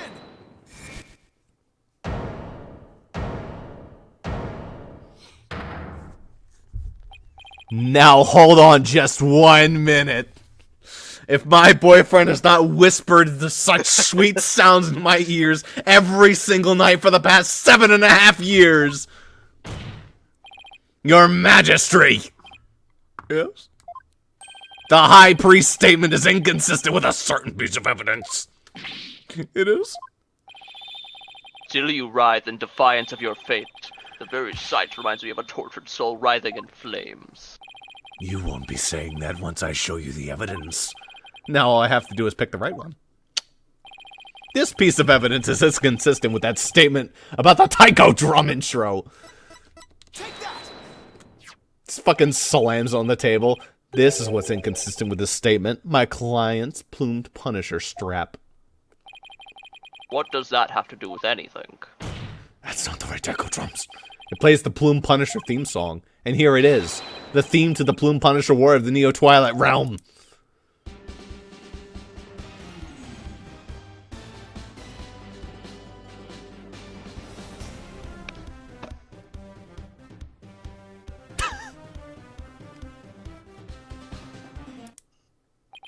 Do you see what I mean? The music the victim heard in his final moments might not have been the Plumed Punisher theme song. I'm afraid I'm not following you. What was it that's not the Plume Punisher theme? In his final moments, Acolyte Zealot heard the Steel Samurai theme. There are no taiko drums in the intro to the Plume Punisher theme. So what Acolyte Zealot actually heard in his final moments was the theme of the Steel Samurai Warrior of Neo Tokyo! Peace, peace, peace, I say! Mr. Wright, what is the Steel Samurai of which you speak? Oh, the Steel Samurai World of Neo Tokyo is an action hero show from America. The Plume Punisher theme is a total rip. I mean, it's very similar to it. If you didn't know about the Steel Samurai, you could have easily mistaken the two. But the fact that Acolyte Zealot heard music from an American action hero show is irrefutable evidence that the accused was in the secret hideout. No. Actually, no. You have it backwards. But backwards. That's right. Miss Faye met an avid Plume Punisher fan here in Karain. And as a token of their friendship, she traded a certain Steel Samurai item she had for the Plumed Punisher strap. And this avid Plume Punisher fan was the one who actually killed Acolyte Zealot? Yes. And that avid fan is none other than the High Priest's wife. Believe in me! Do you have evidence to back up this claim, Mr. Wright? For as forgiving as the Holy Mother is, I doubt she would tolerate yet another dose of your baseless slander. I suggest you prepare yourself to face Her Holiness's wrath. Oh, I'm prepared to turn this entire case upside down, that is! This is my last chance. I better take a deep breath and review the evidence. Very well, then. Please present your evidence, if you would. Defense? The evidence that proves Mrs. Inmee was the one who killed Acolyte Zealot is this. Look at her hold that fucking strap. Oh, look at this family photo. That first thing is something I have muttered to myself as well. It's right here in the family photo. Proof that Mrs. Inmee and Miss Faye traded items featuring their favorite characters. A family photo. And what exactly should we be looking at here? Oh, well, it's pretty obvious. The proof that they exchange items featuring their favorite characters is right here! It's right there. Enhance the footage, gumfuck. Look at the Mrs. Inmee's left wrist. Thank you. You can steal the Steel Samurai trademark. Top knot? Oh, no. Right here. Oh, right, the hair. The hair's the top knot. Okay. I thought the name of the item was a top knot. I was going to be like, oh, no. Which clearly makes this a Steel Samurai watch.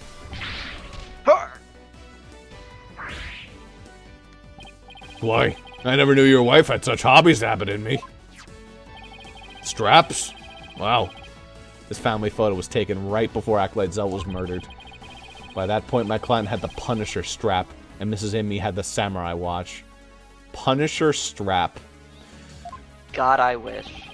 So what the victim heard in his final moments was none other than the sound of the watch Mrs. Inmee was wearing. I wish to amend my testimony. What I thought were taiko drums was something else. My wife never had such a watch. It's the truth, I tell you. You must believe me, your majesty.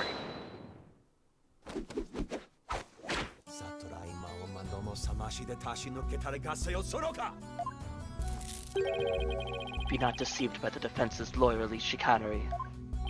Now what? He's been pretty quiet up to this point. What does he have up his sleeve? There is a big gaping hole in this flimsy claim. A big gaping hole? I don't think so. Oh no, I'm afraid it is there, alright. There's a big gaping hole with the strap? Just like the big gaping holes in your putrid brain. My brain is neither putrid nor full of holes. I'm not a zombie after all. What's that photo for, like, small tiny holes inside flesh? I have no idea what you're talking about. That's like a real thing, and that's like actually one of those ones that I think just everyone has. Oh, great. Oh, pores? Do you mean pores? Yeah, like those pores, and they're like holes, like in skin. Yeah. Says the dead lawyer walking. He who has narrow of vision focuses on what is before him, never seeing the big picture. Or as they say in your country, you cannot see the forest for the trees. For if it is as you said, and Lady Enmi the rebel slew Acolyte Zealot, the rebel hunting Lady Kira, then the rebel hunter would have been dead before the High Priest was slain.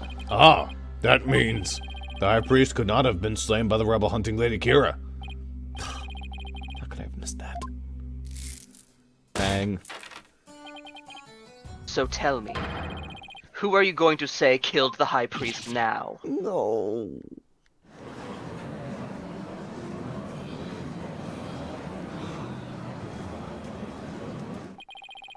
Do you finally understand the sheer size of the holes that riddle your putrid brain?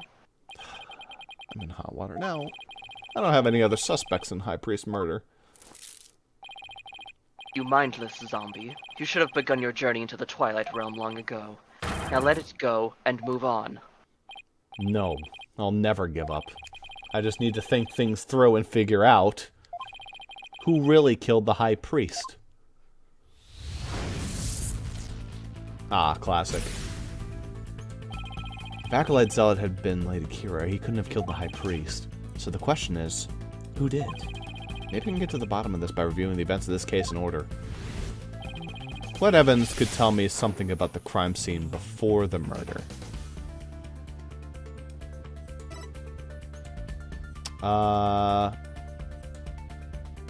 Maya's testimony, because it talks about the Bloody River. Yes.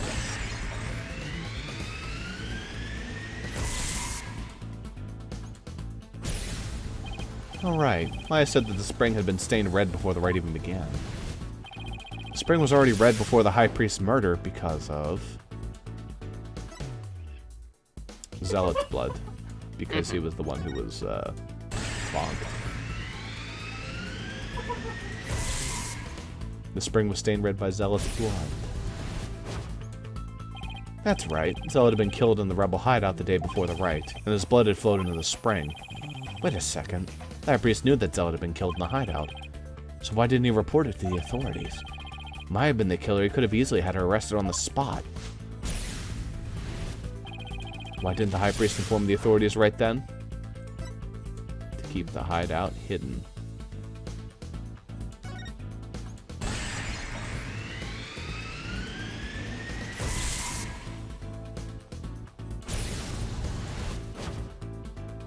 If he reported Zealot's murder, the authorities would find out about the hideout. That's what he was worried about. But by going through with the rite, the High Priest risked having Maya see the spring run red with blood.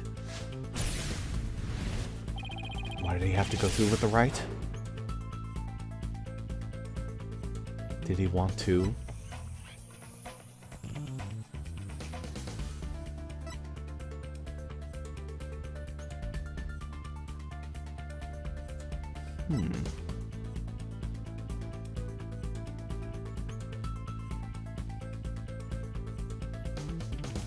He didn't plan to set up the scene. I think he just wanted to kill Maya.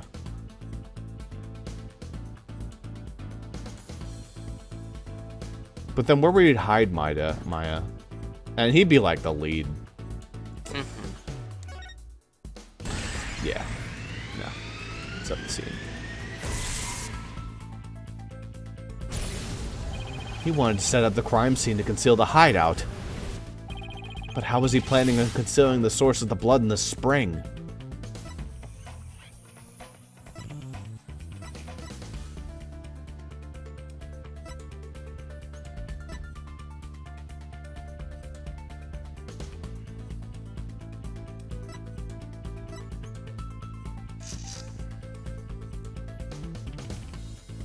He didn't empty it, did he? He didn't. It's still red. He used his own blood, because Maya didn't mention bleeding.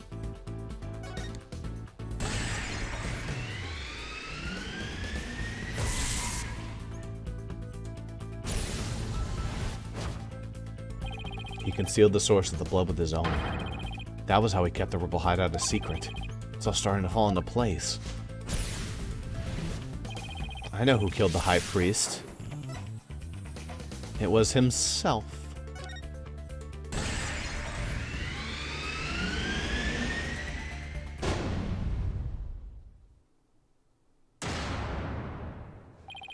can't believe it.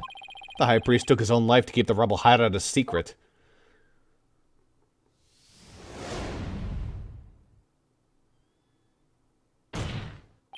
The High Priest wasn't murdered by anyone. He took his own life to keep the rebel hideout a secret. What? What's this?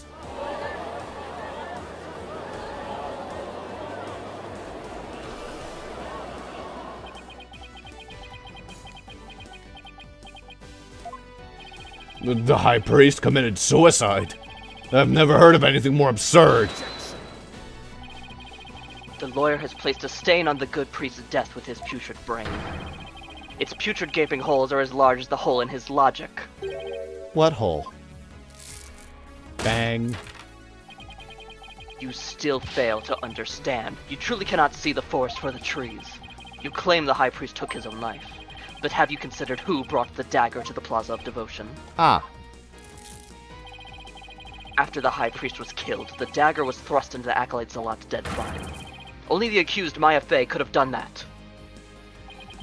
As Prosecutor Sabmani said. Your claim is rather porous in its logic, and your evidence is too weak. You cannot prove that the High Priest took his own life to conceal the rebel hideout. Right. The dagger was impaled into Zealot's body, but his body had been placed at the plaza the previous day. Well, Mr. Wright, would you care to respond? Zealot's body was already on the plaza the day before the rite. But what if the dagger was also already in him at that time? The dagger was never at the inner sanctum.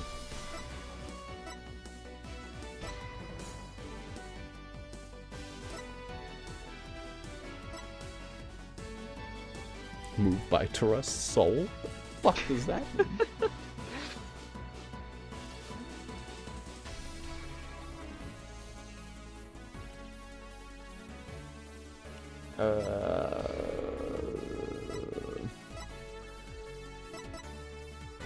Did he also die by the statue?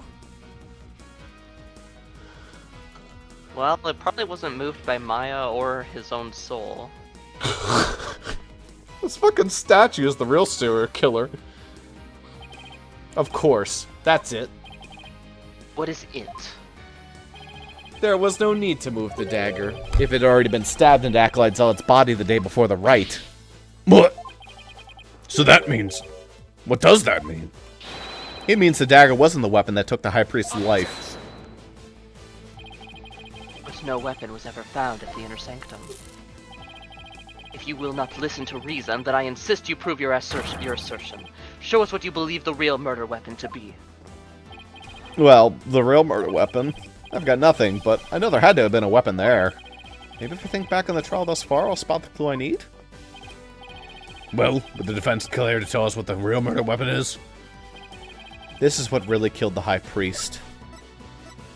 It's this stupid fucking statue. What really killed him has been at the inner sanctum all this time, and its lethality has already been demonstrated by the late Acolyte Zealot. That's right. It was the Warbad statue.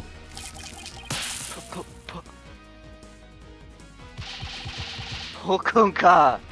What, did it rotate or something? I didn't fucking knock him out. He did that all himself. You believe that the statue claimed both victims' lives? Would you care to chime in, Abbott and me? No, he lies. Pay him no heed. Why, it's...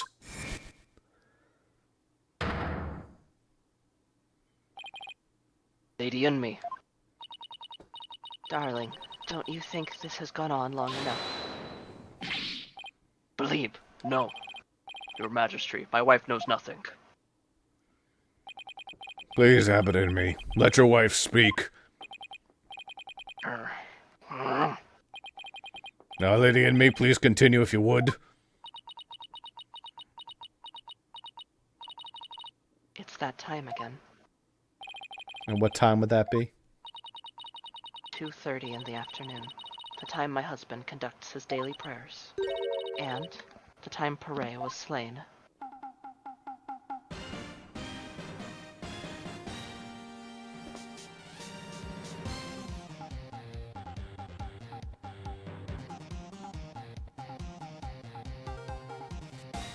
You didn't have to play the song.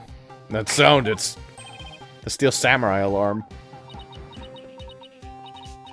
I, too, liked... Emily never finished that sentence.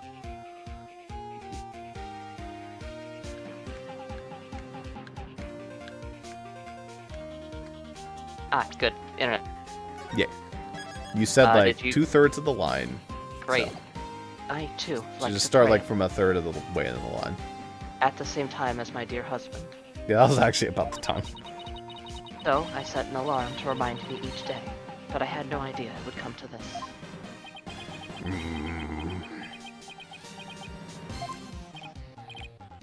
No, stop. She knows not what she speaks. Your Majesty, I am the one who slew Acolyte Zealot.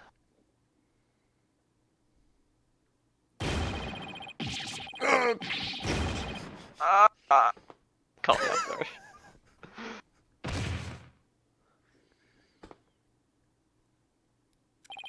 Abbot in me. Bailiff, summon a physician at once.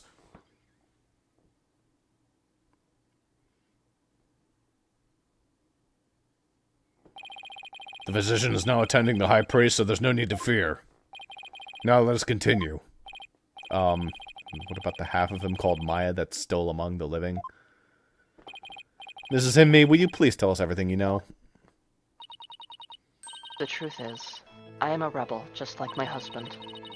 This tragedy unfolded before the rite, during the Feast of Blessings. I had gone to the rebel hideout to prepare it for Dat's escape. I know, that's honorable. And that's when Acolyte Zealot suddenly appeared? Yes. Pare was shocked when he saw me there. Acolyte Zell did not know you were a rebel. I do not believe he did. I believe he was there simply to investigate the hideout. And then he suddenly came face to face with Mrs. Inme.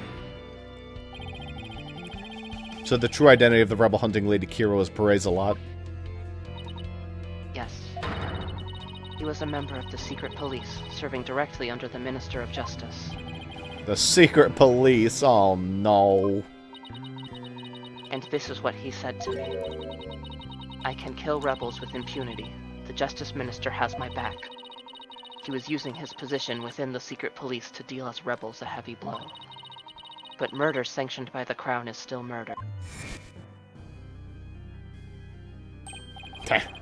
Without the DC Act, Dirk and his insurgent scum buddies' days are numbered. What's that supposed to mean? Let's just say, I had a little trick up my sleeve. So I'd watch it if I were you. Cause you got the defiant attitude like one of them dragon dupes.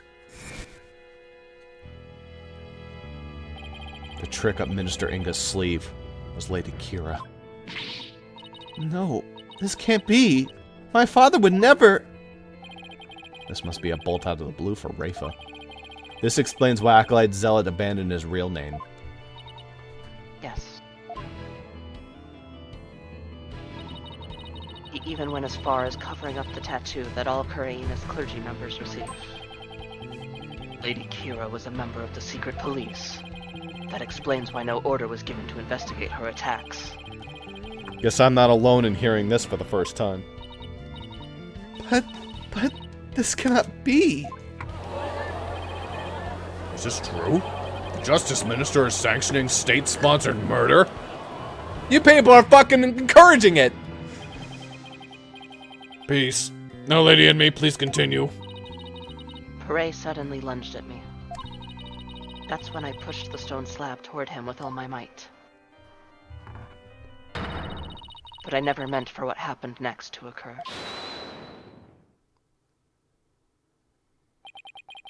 Allow me to take it from here. Abbot in me. Are you sure you're alright now? I am sorry you had to see that. But you need not worry about me. I am already dead. Please, put your rose back on.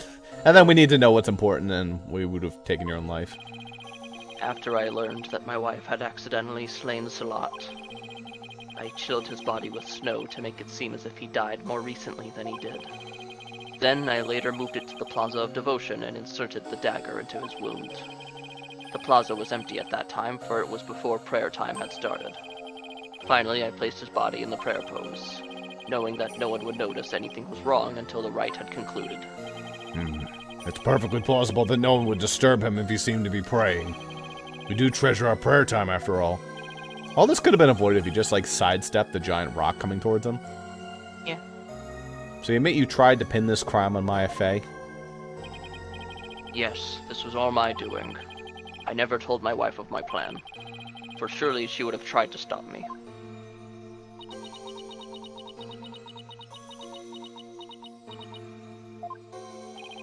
How'd you get Mrs. Fey's fingerprints on the dagger? I had her hold it while we were rehearsing the rite the day before, and right before the rite I drugged her with a sleeping agent. Then I put Lady Kira's robes over the warbad statue. That means... Maya was probably already groggy by the time the rite started. Finally, I ended my own life, to ensure that the crime would appear to have been by Acolyte Fey's own hand. But when your body was discovered, Lady Kira's robes were on the ground. How'd they end up there if they were on the statue? After I impaled myself on one of the statue's dagger-like feathers, I used the last ounce of my strength to hurl my body backwards. As I did, I grabbed onto the ropes, taking them with me as I fell back onto the ground. How terrible. What possessed you to do such a thing? You needn't have committed suicide simply to frame the accused. Prosecutor Sadmati. As one well-versed in our kingdom's legal system, I would expect you of all people to understand. Understand what? This kingdom's legal system, Mrs. Imi's crime, your suicide. It can't be. That would be sadder than sad. Well, I believe the defense knows of what the High Priest speaks. Yes, I finally understand. This explains why the High Priest took his own life. This stupid bullshit. Take that! The Defense Culpability Act. Circumstantial evidence supports Mrs. Imi's killing of Acolyte Zealot in self-defense. However, it would be next to impossible to prove it without a lawyer. That's why the High Priest wanted to pin the crime on Maya Fey. I fail to see what that has to do with his suicide. In Korean, the divination seance is the most important piece of trial evidence. The High Priest wanted to frame Miss Fey as a serial killer. It was a clever plan in which he made sure he'd seen Lady Kira in his final moments. The lawyer speaks true. That is why I placed Lady Kira's robes upon the Warbad statue. I made it seem that Acolyte Fey was the rebel-hunting Lady Kira. But... are you saying you used my divination seance to produce false evidence? Forgive me, your benevolence. But it was the only way to help my lovely wife. If you had approached me first, I could have proved that the murder was in self-defense. Perhaps. But I had little faith in lawyers despite being a rebel. How utterly foolish to cast away one's life for such a reason. There must have been other ways to cover up the crime. Yet had I done so, my wife would rush to my defense, and when the case went to trial, she would suffer the same fate as I under the Defense Culpability Act. I could not have lived with myself had she been convicted because of that fiendish man. This cannot be. All I've done under the laws of our kingdom, it's all been... Poor Rafa. She's really taking this hard. But I can't say I'm surprised.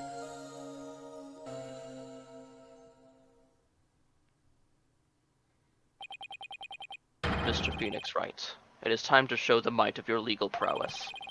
You mustn't allow another innocent soul to be charged under that despicable law. Of course. I'll do whatever I can. What I have done to you and Acolyte Fey is unforgivable.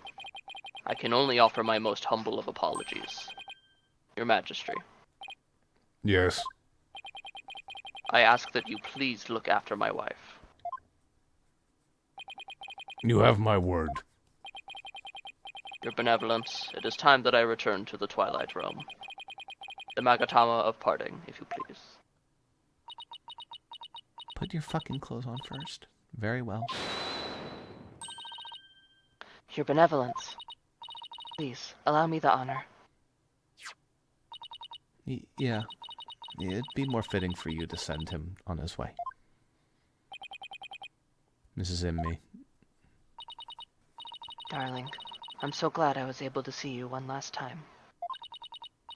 Thank you for everything. I'm sorry to leave you like this, my love.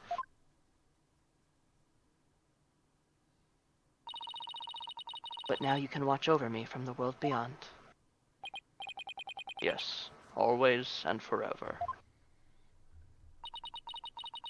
And with every breath I take, my darling, I'll be thinking of you.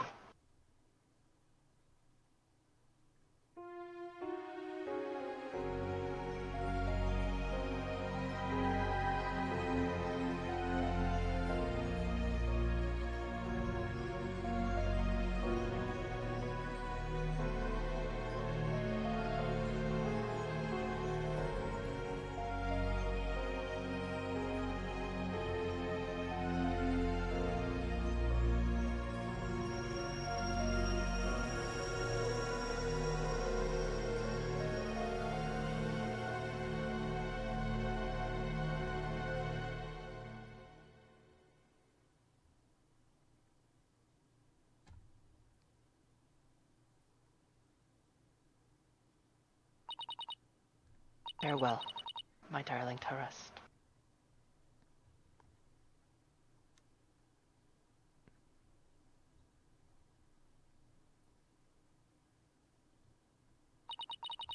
My legs hurt. Nick, what happened?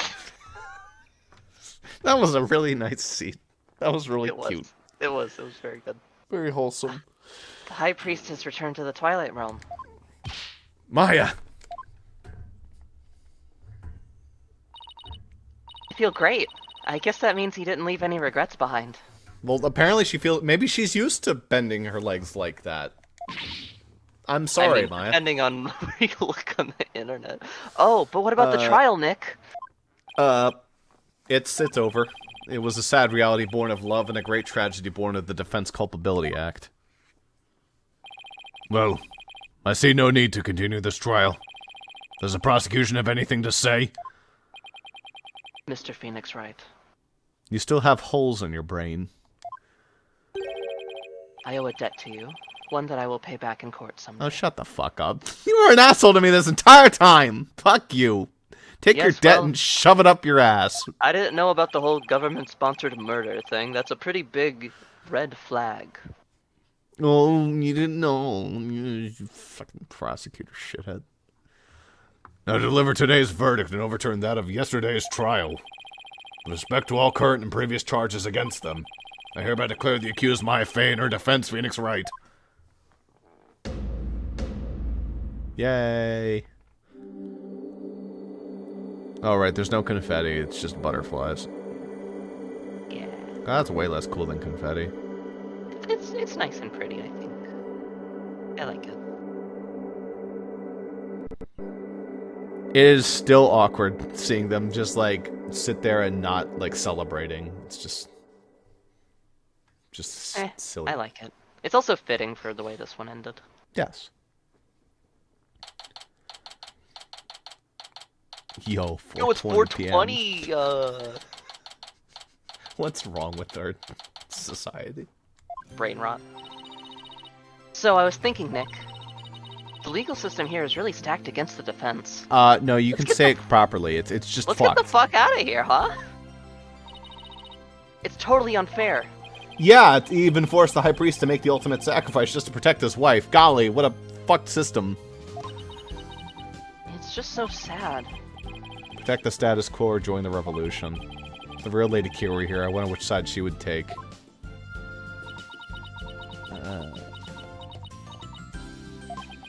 Your benevolence? Huh? What? I was, just wondering. You alright? Quiet, you. How could I possibly be alright? Yeah, she's not doing well at all. Who do you think you are? Suddenly appearing before me. Good call. Trampling my insights underfoot and plunging the Hall of Justice into utter chaos. You even desecrated my mother and father's teachings, you soulless infidel! Oof, well, that was a little bit more extreme than usual. What am I to do?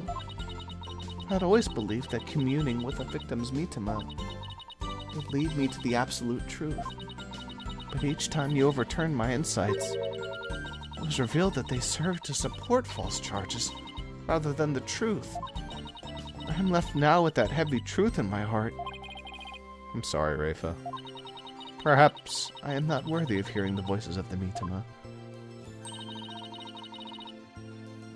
That's where you're wrong, Your Benevolence. What? Maya? How dare you? Your role is to bring forth the voices of the mitama into our world. If you don't do it, who will? You know nothing, Maya Fey. It was spirit channeling, not a divination seance, that brought the truth to light. How dare an outsider like you employ the Queen's sacred art? But what can I do? My spiritual power does not even approach yours. Is it not a cool joke? The royal priestess bested by a lowly outsider? Don't be so hard on yourself. Why not? It is worth at least a laugh or two. You shouldn't talk like that. Huh? Listen, Your Benevolence. You were just fulfilling your duty, weren't you? And you're the only one capable of performing the divination seance, right? The station of Royal Priestess is not something to abandon lightly. The station of Royal Priestess? People of your kingdom believe in you, but if you really mean all that you just said, then what are they supposed to believe in? You know not of what you speak. Actually, I kinda do. After all, I'm only here training so I can become the master of my village back home. A village master, you say? I did not know. It seems I owe you an apology. For even today I called you a neophyte practitioner. It's alright, Your Benevolence. Thank you for finally acknowledging me. A future queen and a future village master? I guess it shouldn't be a surprise, considering they may have a common ancestor. Maya's right, Your Benevolence. Barbed head. Your insights were a crucial piece of evidence in this last trial. Doesn't matter if they weren't always 100% accurate. You should be proud of what you did. You played an important role in assuring that justice was served. And besides, your insights aren't the problem here. It's your kingdom's legal system. Your dad made a fucked system. Without lawyers, your insights have come to be accepted as the sole truth. And the Defense Culpability Act, which gave rise to that, is the root of it all. But that is the dangerous thinking of a rebel. Your Benevolence. The Rebel Alliance. Let's go throw some Molotov cocktails, huh? Would that be fun? Yeah, I guess. As Crown Princess, you are destined to rule this kingdom one day. That means there will be many things that you alone must determine. Things like how to keep your people happy, and what is true and what is false. And most importantly, what role you must play therein. I wonder if I'm even up to the task. Knowing you, Your Benevolence, you're more than capable. Never heard Maya talk like that before. Surely has come a long way. Alright, there's the Molotov. You want another one? That was early. I've also got grenades. What was that? I actually forgot this happens. It came from the hallway. Smoke! Better go check it out. Hurry. Bailiff! This is in me. I decided to fuck shit up. Mr. Wright, Acolyte Faye, I'm so sorry for what transpired. You were almost sentenced to death because of me. I'm sorry, there was an explosion right now. You can, okay.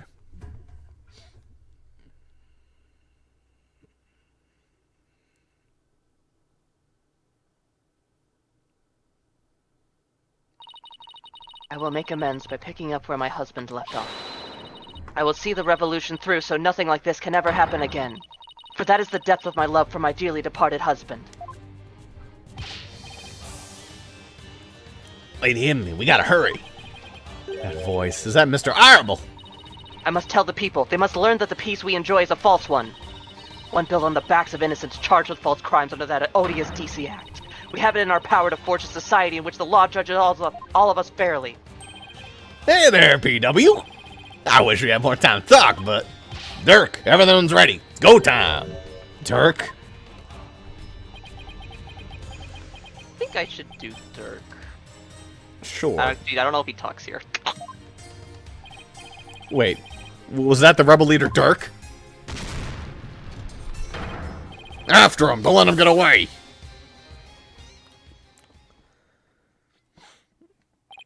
The power to forge a society in which the law judges all of us fairly. It's the start of a legal revolution. Viva. This is kind of base, Nick. I don't know. Hey, Nick. Hate to bother you while you're lost in thought. I hate to While your bother you world's while your world's expanding. Yeah. But I just got this great idea. Let's what go is it? kill some people. The Steel Samurai versus the Rebel Dirk. I bet it'd make for another awesome TV show. I'm pretty sure about 14 people just died due to a bombing. I don't really think we have time to be Let's thinking make about. it 15, Nick. And if we threw the Plume Punisher in there, everyone would go nuts over it. I'll never get what she sees in those shows. Or what he sees in those shows. But it's good to know that no matter what happens, Maya will always be Maya.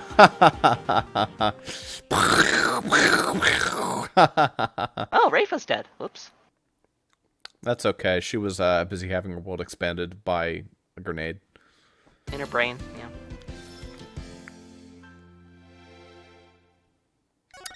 Back to the other two. 3, technically. But apparently Athena's not in the game. Yeah, that's true. Boy, it just jumps right in. I don't even have to select it.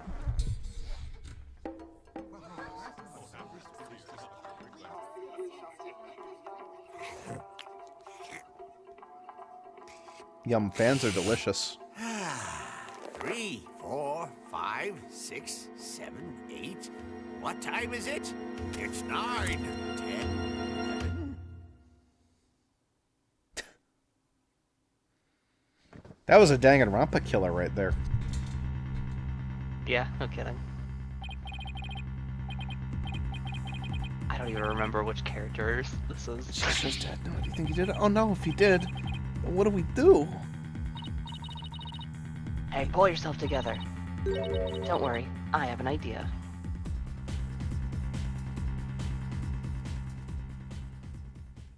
That's not Udon's Noodles, dude, right? No, I don't believe so. Back over in the law offices where not everyone carries fucking MP5s. Mm-hmm. What the heck? I'm in this game? That's bullshit. That's crazy! Emily said I wasn't.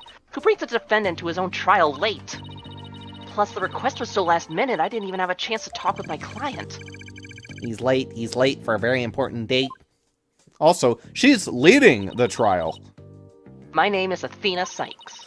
Armed with analytical psychology and a full arsenal of legal know-how, I'm a fully competent defender of the Wright Anything Agency. Though I wish my client would show up already. The trial's about to start.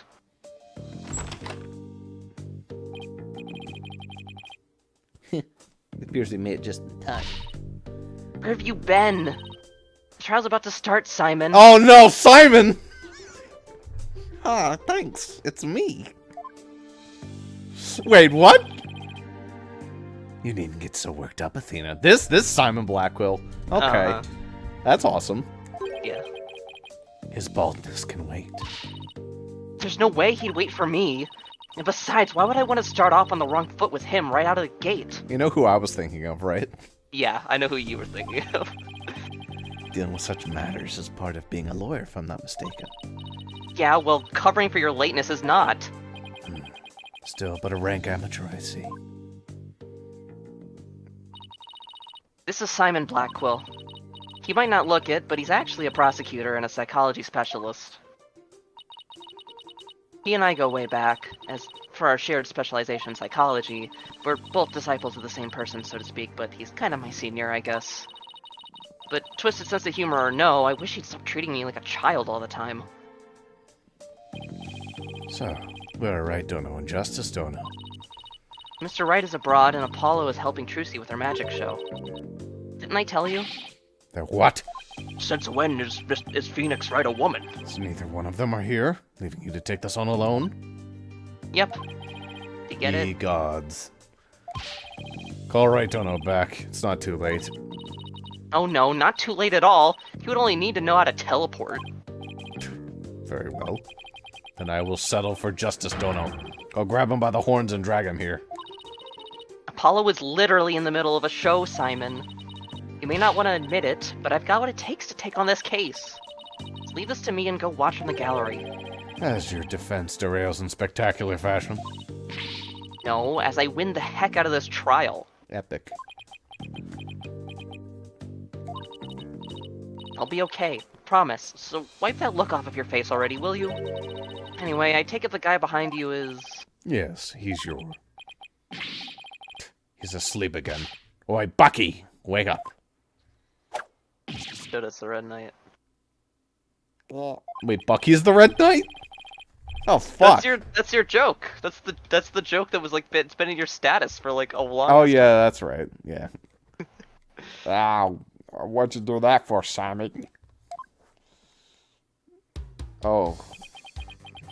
Okay. Forgot about this guy. Who's this yaller chickadee?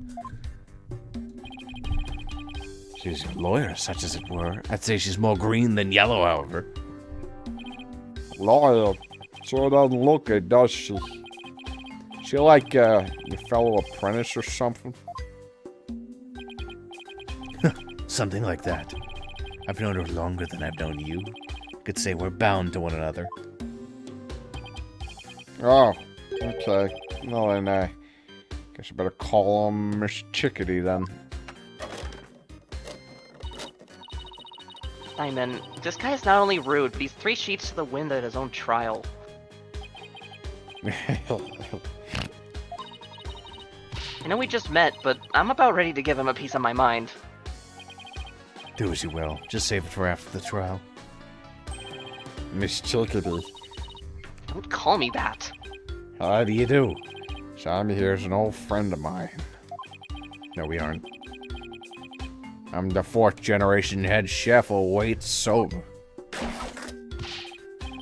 Wet noodle number 4, Bucky Wet. Nice to meet you. I will say, Ace Attorney is probably the only franchise where I actually like the 3D transition. I think that 2D looks better, but they don't get to do this shit in 2D Ace Attorney. What, do like, just like a giant spin to show off their character model? Yeah, I think that the characters have a lot more like life in 3D Ace Attorney. They do. Even though like if you look at a still image, the sprites look way better. They do. That's the power of 2D sprites, and that's why when Pokemon wants to become super animated, it's kind of hard. They did it really well in 5, but if they just kept doing that, that'd be okay. But it could be even better if they had, like, stadium animations. Or, like, other 3D games where they're, like, super animated and epic. Yeah. It's nice to meet you too, Mr. Wet. So he can pull himself together when he wants to. Ugh. If only the trial wasn't starting in a few minutes. Also, I'll say this. Capcom actually knows how to make a 3D model. Yeah. Game Freak does not. Having been accused of the murder that only occurred yesterday, I'm afraid it's taken a toll on the poor boy. And you happen to be there at the theater where it'll happen too, right? They said they found a Rakugo storyteller murdered in his dressing room. Oh, I know about Rakugo. Indeed. I watched the whole anime on it. The victim, Master Storyteller Taifu Tanido, was a longtime patron of Wet Soba. Master Tanido had been looking after Bucky ever since Wet Noodle number 3 passed away. I see. So the victim was kind of like a father to the defendant, huh? That stupid old fuck like a father? No way, it was always just my Shoba. How dare you speak ill of him? Running your mouth like that is why they suspected you of his murder in the first place. Now pull yourself together, number 3 must be rolling in his grave. But Simon... The police, none of them believes me. Nobody listens to me. It looks like he's still in shock from the whole ordeal. Don't worry, Mr. Wet. Everything's gonna be alright. I'm gonna defend you with everything I've got. You're in good hands now. They better not try to say that fucking Naruto Sand Machine teleported over here and is also hosting this trial. Uh-huh. You believe me, ma'am? Of course. No matter what, I'll believe in you to the very end. Gee whiz, Miss Chickadee. Now, come on. I need you to shape up, just like those al dente noodles of yours. Is this like Game 3 Trial 4, where the entire thing is not an investigation, it's all just the trial? That's correct. Okay, that explains why the 5th trial is so fucking long. It's the same layout as the 3rd game. It's more so than that. But it's like the same idea, where it's like 2 quick 4 ones. small, 5 the is long. 3rd one is kind of actually little long in the tooth. Yeah. 4 But is a 5 is little baby. actually the fucking longest. Yeah. Maybe there's 4 days. You sweet summer child. Wink. Yeah, man, my shoulders are fresh. Instant Mr. death. Wet. Well, he's dead. Bucky, you great big pillock. So, how exactly do you know this guy? I used to frequent Wet Soba. Still do. I've known him since he was a lad. That's why his father and Master Tonaido were always so good to me. I didn't know you liked soba so much, Simon. I wouldn't expect one such as you who eats meat slapped between slabs of bread to understand the delicate taste and the subtle textures imported by buckwheat flour. Hey, that's just rude. But I digress. I'm all about flavor and subtlety and stuff. Very subtle. If I let Wet Soba end like this, I'll never be able to face number 3 or Master Tonaido in the next life. Ah, I see. And that's why you came to me. You wanted somebody you could trust. It was never my intention to ask you. Yeah. I'll show him. I'll show him I can handle it just fine. Well, I believe it's just about time. But we haven't even properly discussed the case yet. What's the matter, scared? You look nervous, Athena. Don't tell me you're chickadeeing out. I'm just trembling with the excitement of battle, that's all. Off guess. Let's do this. Come on, Mr. Wet. Get up off the floor. We've got a case to win. Yeah, Miss Chickadee. I'm gonna do my best. Wet soba, wet soba, wet soba, wet soba, wet soba. I genuinely thought that was one of your very well-timed soundboards. I wish. Hello, 2 bowls of noodles? Sorry, sir, no can do. Kinda busy at the courthouse getting charged with murder. Call me back. Huh? And they hung up. Okay, let's do this shit. He's not going to do himself or his case any favors like this, Simon. Maybe we should let him go get some rest somewhere. Well, the rest? Maybe if I were a lump of regular flour dough for the udon noodles. But I'm fresh like my soba, and don't you let soba dough rest. It's all about the 3 freshes. Grind the buckwheat seeds fresh, cut the dough fresh, and boil an Ebel's fresh.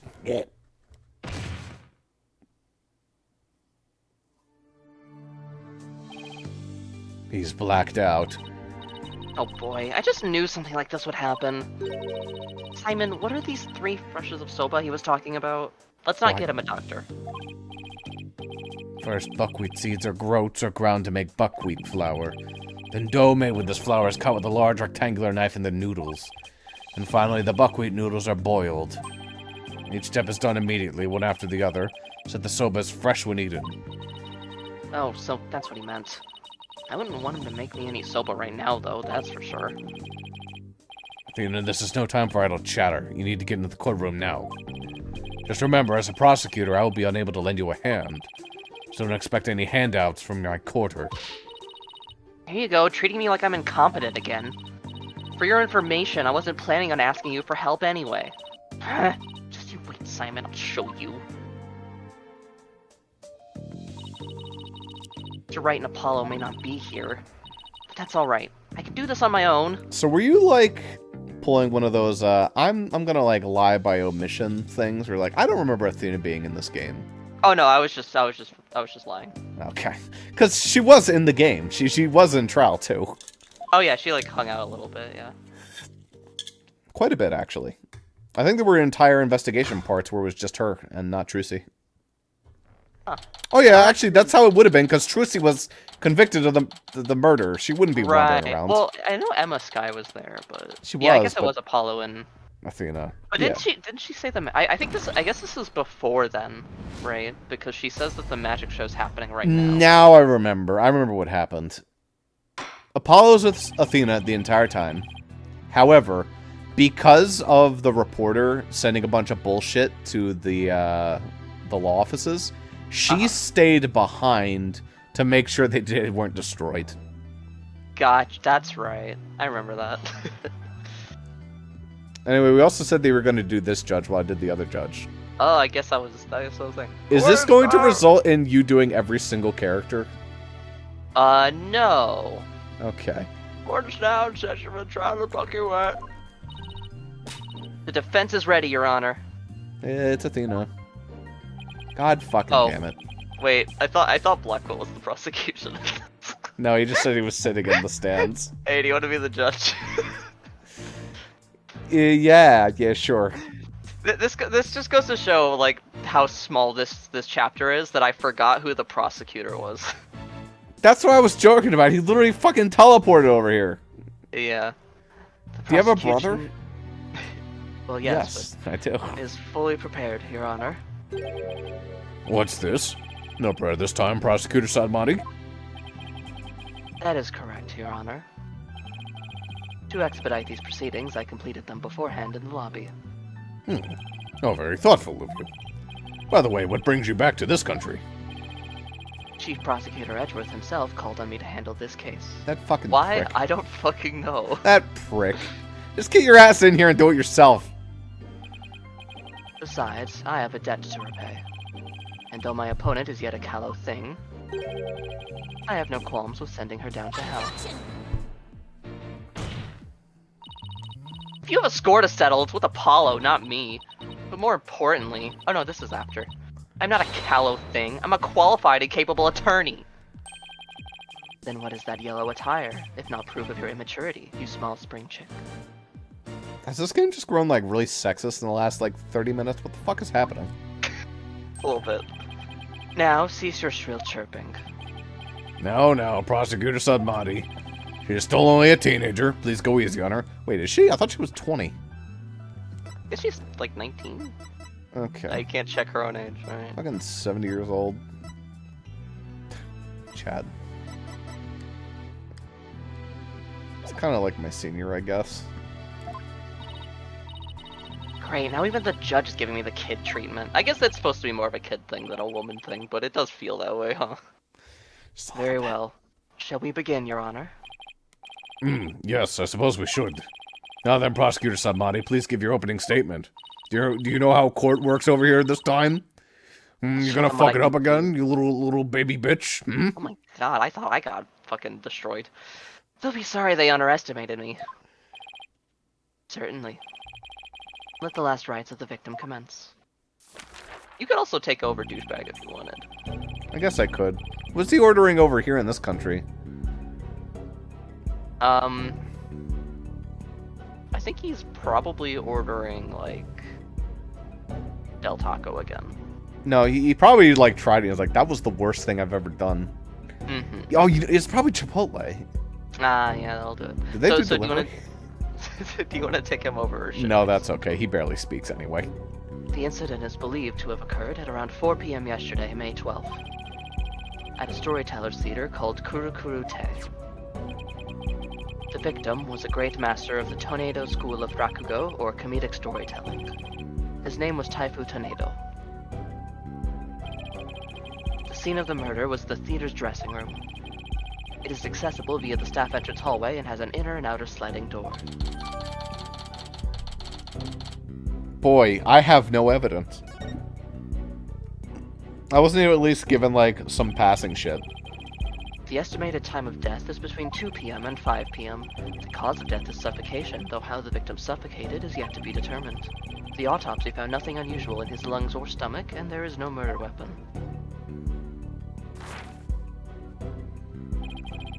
I will now submit the incident report to the court. That rhymed. So do you think that Warbad statue, like, did it rotate or something? What? So, Yeah, Monty, remember what that- are you talking about? Remember that bit from last night? Yeah. Prosecutor said, Monty, how can you name Mr. Wet as the culprit when you don't know how the victim was killed or even with what? While it is true that the weapon and precise method are as yet unknown. Oh, I just realized that he has a spirit butterfly over here because he doesn't have a real one. Oh, that's funny. The accused is the only one who had the opportunity to commit the murder. I will explain this assertion in further detail as we continue. Ugh, I guess this means you have some kind of evidence to present.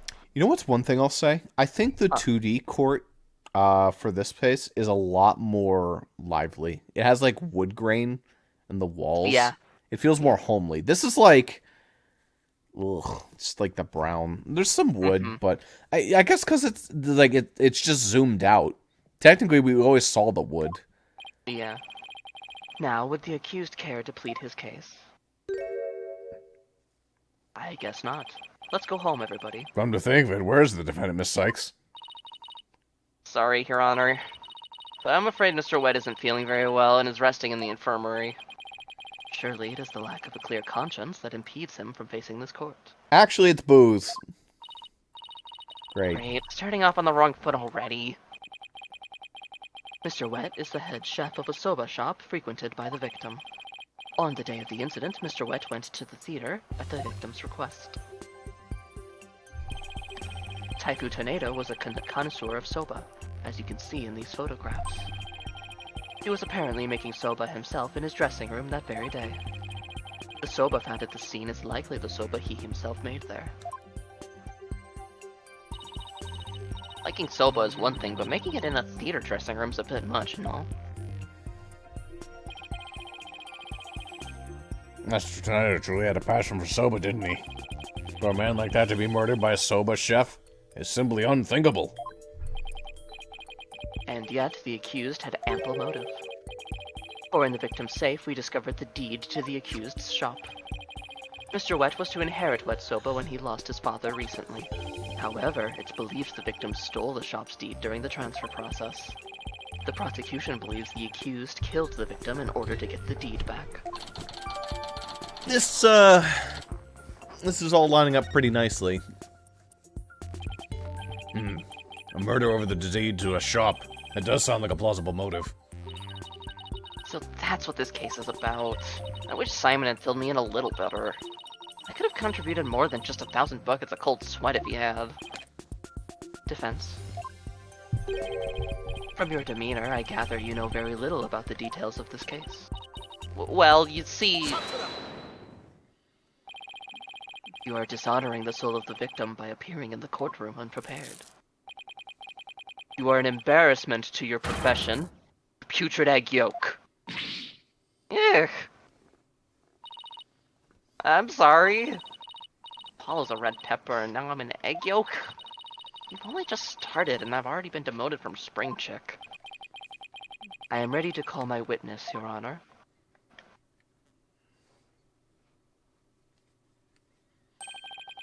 Let us listen to the words of one who was present when the crime was discovered. Oh golly.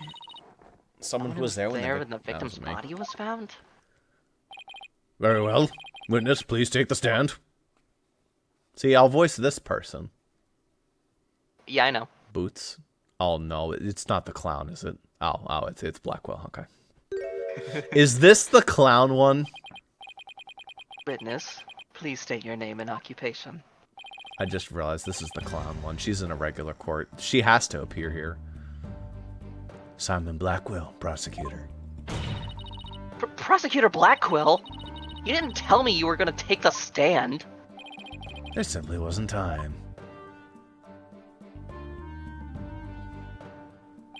I love this theme. What a shame, Prosecutor Blackquill. Had you shared the damning scene you witnessed beforehand with the defense, we could have moved this trial along and saved the victim's soul that much faster. Damning scene? What in the world did Simon see? Prosecutor Sadmati, was it?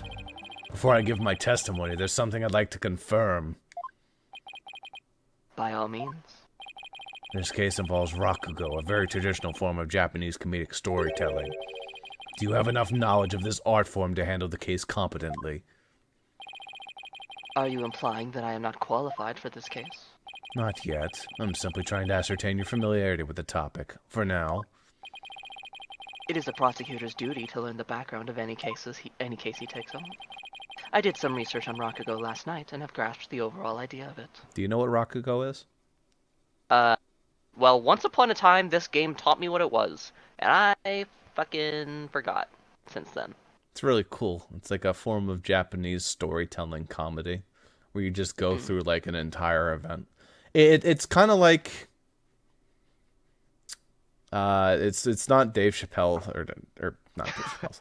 It's not like Dane Cook's style of comedy. It's like just very storytelling, very going through the motions, and then like as you describe it, you like do slapstick and like animatedly tell it. How much could you possibly grasp in a single night? Also, I'll say, it makes a little more sense to have Nahida go back and forth between, Japanifornia and, Korean. Oh, this is automatic, alright. In it, the storyteller sits alone on the stage with only I butchered that. And the Rakugo artist tells long, whimsical stories, giving each character a distinct voice. This traditional art was originally invented by monks to make sermons more interesting. Anyways, it makes more sense when you think about how in the Japanese version, this is actually Japan. Yeah. Are you satisfied? If not, I could explain the 12 types of endings to such stories. He still has to leave the country and come back. He still has to like get on a plane, but it's probably like a 2-hour plane ride. Just the fact that like he has to keep doing this. Like Edgeworth could call literally any prosecutor. There's a bunch of them. I think that you're right. It's definitely contrived. But there are people that will be like who have jobs where they're flying like from fucking place to place every single like for example, pilots. Yeah. Sure. I mean, Nayuda literally mentioned that he's had to fly back and forth and he does this a bunch. Yeah. But also it's just very silly. It's definitely a bit absurd. I would have been fine if they had just grabbed Edgeworth. I literally like thought that it was fucking Blackwell I was trying. Maybe, like, it switches? Probably not. Maybe. Probably not. Or shall I perform the famous story of Jugemu instead? It appears you have put in a bit of study. Your acknowledgement is most welcome, Prosecutor Blackwell. I can see why you're known for being quite thorough in your research, Prosecutor. Now, I would love to see you perform that story you mentioned, if you don't mind. If that is your honor's request. Jugemu. Your honor, can we please get back to the trial? The fucking double slam. Yeah. Oh, right, I nearly forgot. Seriously? Of all the things for you to forget. Now then, back to the case. Prosecutor Blackwell, please tell this court what you have witnessed.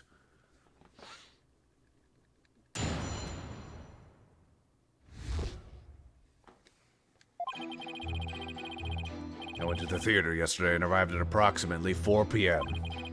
I went straight to Master Tonaido's dressing room to say hello. Bucky went into the dressing room thereafter, only to come storming out a while later. Master Tonaido's junior disciple, Uenedo, apparently then entered the room soon after. That's when Uenedo discovered Master Tonaido's body. Now wait just a minute here, Prosecutor Blackwell. With testimony like that, technically accusing Mr. Wet of the crime. All I can do is state what I saw. I can't help how it appears. But a qualified and capable attorney such as you should be able to dispatch with it, right? Well, yeah, duh. Alright, I guess I'd better start by getting all the info out of him that I can. Ding.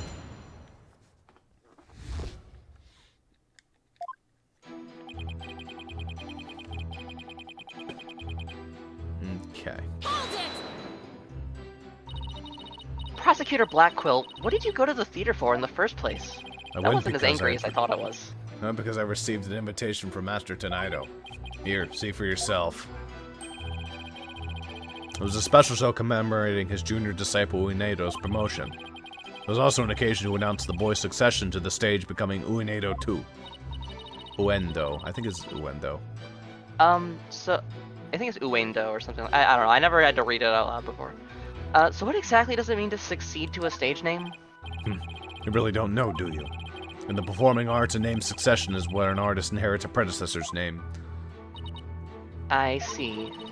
So there was another Uendo Rakugo artist before, and this disciple succeeded him, huh? And what exactly did your invitation say? It contained a simple letter of salutations and an outline to the show's program. Oh, it appears Taifu Tornado is going to perform Toki Soba, or Time Soba. He's famous for his masterful pantomime of eating soba, using only his fan as a prop. Oendo is to perform Soba Sai, or Soba Glutton, a soba-themed show, I see. It seems you know a thing or two about Rakugo yourself, your baldness. The first to perform was the senior disciple Giru, followed by Oendo. And lastly, Master Tonaido. That sounds like it could have been fun. I see. So that's why you happened to be at the Storytellers Theater yesterday. So what happened after you arrived?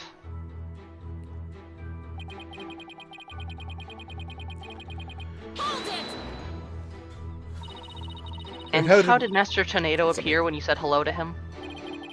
I went with the intention of greeting him, but ultimately we didn't actually meet. You didn't see him? Why not? Gyro escorted me to the dressing room, but we heard the sound of Rakugo being performed from within.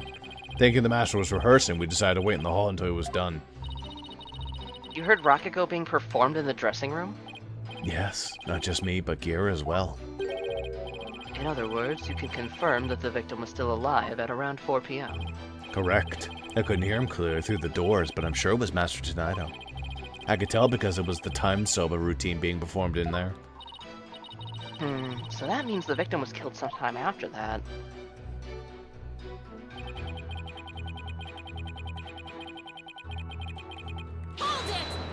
What's the deal with this Bucky fellow? Please tell us in detail how Mr. Wet appeared at the time. It's gonna take me a bit to get used to that. Gira and I were waiting in the hallway for Master Tonaido to finish practicing. Then Bucky appeared and entered the dressing room with his things. What happened after that? We heard what sounded like Bucky shouting inside the room. About 10 minutes later, Bucky came back out of the dressing room looking rather irate. This is most likely when the murder was committed. The victim was an elderly man. It would have been entirely possible to kill him within the span of 10 minutes. I'd better come up with some kind of counter-argument and fast.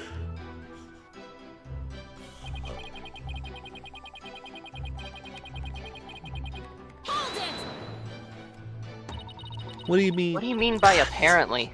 Didn't you see him go in? No, I couldn't. I wasn't able to see the dressing room from where I was standing at the time. But Gira was right in front of it, so I'm sure she saw it all. I see. And why do you suppose Uendo went into the dressing room anyway? He had just finished his routine, so he was making a courtesy call. The disciples paid their master respect right before and after each performance. And all disciples are expected to do this? Yes, it's common courtesy among Rakugo artists. I see. Could you tell us what happened after Uendo went into the dressing room? Certainly.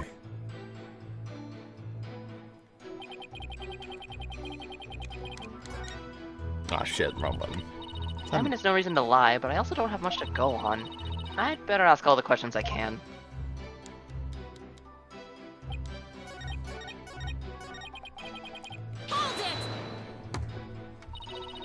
And how did Uendo act at the time? After Uendo had been in the dressing room for 2 or 3 minutes, we heard a scream from inside the room, and Uendo came flying out. Did you hear any signs of a struggle at that time? No, just Uendo's woeful scream. I see.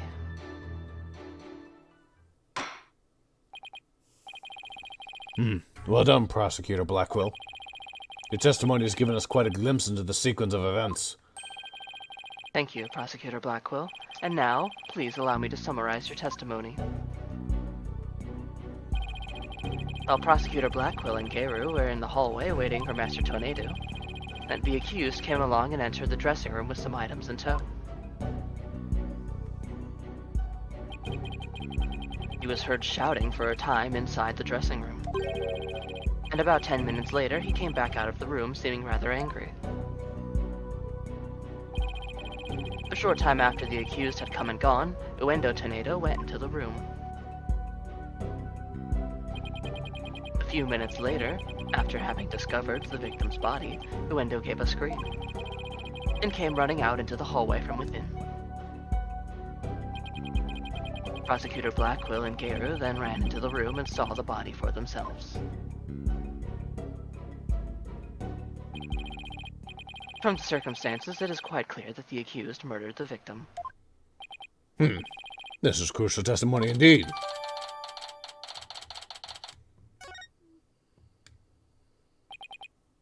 Defense. An eyewitness has given conclusive testimony. Why not let it all go now and allow the victim his last rites? Not on your life. The window went into the dressing too and was the first to discover the body. Then who's to say he didn't commit the crime? Uendo was in the dressing room for a mere 2, perhaps 3 minutes. He could not have possibly committed murder in that time, nor without making any noise.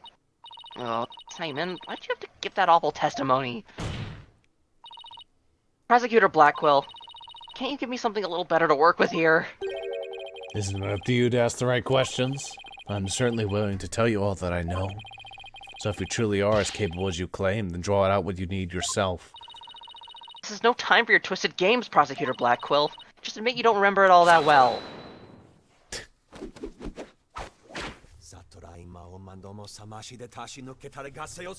Please don't throw beads at me. Prosecutor Blackquill, watching you collude with the defense like this, I see that you are no prosecutor. Begone, witness. You shall haunt this sacred hall no more. How dare you treat me like some evil spirit to be exorcised? I'll remember this, you blackguard.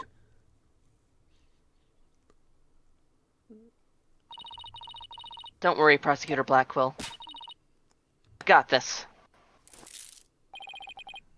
Would I have my way, you would not be the only one here to step down. You half-boiled putrid egg yolk. Ew, I object to the notion that I'm a gooey, smelly mess. Prosecutor Blackquill's testimony was like the lowly opening act of a Rakugo show. He may hold the title of prosecutor, but this time he stood on the side of the defense. To restore balance to this trial, I would like to present an actual witness for the prosecution. And who is this witness? The person who was with Prosecutor Blackquill when the body was discovered. She is another entertainer of the Tornado School, Miss Geru Tornado. Hey Ross, which one of us is doing this character?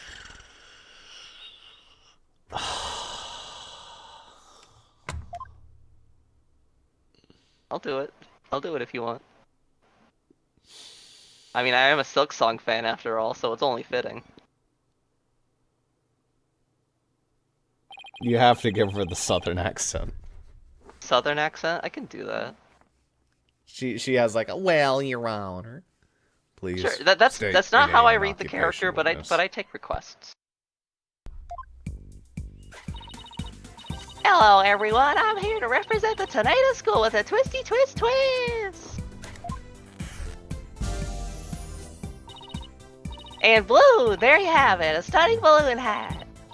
It's me, the balloon artist you all know and love, Geru Tornado. You know, I have to say, her boobs are not as big as I thought they were. Her... Just call me Geru, sweetie.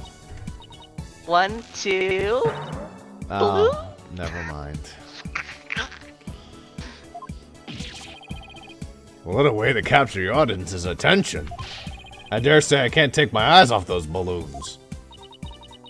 Please tell me you're talking about the hat, Your Honor.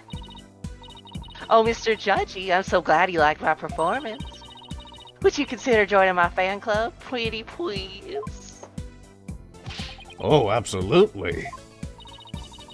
And please save your fanboying for after the trial, Your Honor. Silk Song is not coming out yet. Anyway, Kaoru, I can't help but notice you seem awfully cheerful having just lost your master. Of course I'm sad. But Shisho would scold me if I didn't put on a big smile. Never show sadness. Smile, smile, smile with a twisty twist twist. How come all clowns in this series are fucking cursed beings? Every single one of them. I don't know what you're talking about. Every single one of them. I don't know what you're talking about. Name one who isn't. Can't really do that. When Edgeworth said you were the whole circus, what he didn't realize is how true that was. The entire game is the fucking circus. The series. And Blue, there you have it. One gorgeous cake. She probably has a gorgeous cake. I guess an entertainer's gotta do what an entertainer's gotta do. Her balloon art's worse than her worst test. All I saw was a severed monster head. Kaoru, you're obviously a balloon artist. So, how did you come to be a member of a Rakugo school? Well, my father, my late father that is, was a Rakugo artist, you see. So I joined the tornado school to be just like my daddy someday. You're a clown. I see. My father and I owe so much to Shisho, our master, for that Bucky wet. Oh, how could he? I want to see him pay for what he's done as quickly as possible. Your distress is entirely understandable. My condolences for your loss. And, not only that, but he... I wish he'd hold my balloon like that. Really? You have more to say about Mr. Wet? Every time he comes to deliver soba to us, he yells at me. He always tells me to get away. Is there any reason why you would say such a thing to you? He says the smell of my perfume will get into his soba and ruin it. Like, how can he say that? This is a great scent. I wish he'd let me smell the great scent. How very rude of him. I don't blame you for being upset. Excuse me, Your Honor, but please don't let Garu's balloons bias your judgment. Mr. Wet hasn't been proven guilty yet, remember? It will be interesting to see how long that fire of yours will last, Defense. Now then, Garu, please share the truth with this court. Yes, Garu, your testimony, please. She keeps the balloon cake. Yeah, of course. From 4 p.m. to a little after 4:20 p.m., blaze it, when Shisho's body was found. Simon and I were standing in the hallway in front of the dressing room. Her and Simon. The fucking corpse. I ship it. Before Uendo discovered the body, the only person who had gone in there was Bucky. Come to think of it, a little while before Bucky showed up, Jugemu was barking like mad. Clowns being with Simon is not a good combination in the series. Prosecutor Blackquill, do you have any objections to this witness's testimony? I thought you didn't want my words. Okay, I see how it is. No. No, that's not me. Ah, wow. For once. Yeah. Make up your own bloody mind. Sad monk, sad Mahdi. First year's exercising, now this. You need only do as you were instructed by this humble servant of the Holy Mother. As there are no objections, Your Honor, let us move on to the salvation of the victim's soul. Hey, I'm the defense attorney here, Prosecutor Sanmati. And I just might have an objection or two once I actually cross-examine the witness. So what are you asking Prosecutor Blackquill for? I'm the one you should be checking with. There is a passage in the sacred scriptures of Koreanism. Fuck you. I shot myself again. Stir the wind is beyond the power of a spring chick. Why do you say again? In other words, the inexperienced are useless. With that in mind, it seemed more judicious to consult Prosecutor Blackwell. Ha ha ha ha. He doesn't even see you as an adversary. Sykes don't know. Well, I won't let either one of you insult me. I'll show you I'm no inexperienced spring chick. Your Honor, I'm ready to cross-examine the witness. Yeah, me too. Hope we can make Prosecutor Samad see you as a worthy adversary, Miss Sykes. I'll allow your cross-examination, so you better strike while they aren't hot.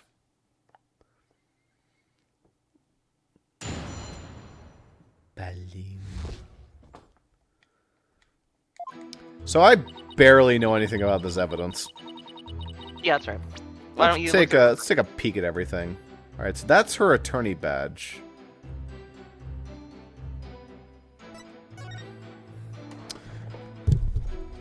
That's the stage. That's the dressing room, staff office, in the yard. Okay.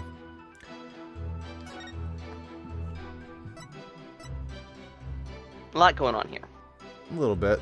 His fridge was open. Yeah, you know how it is. Gotta keep it cold somehow. A Mm. little expensive way of doing it. Yeah.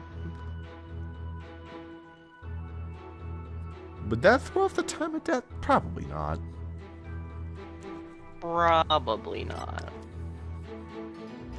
Oh, that's what this shit is. It's soap of flour. Just all over the place. Okay.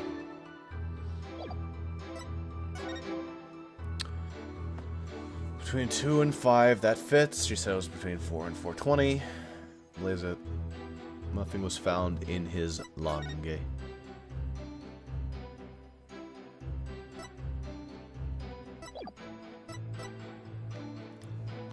Okay.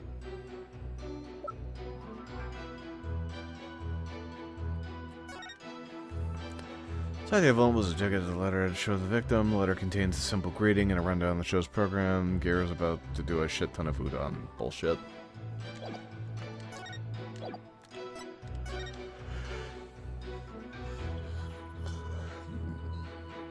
Okay. And Chiha's body was found. There's another page to that. There's another page? Yep.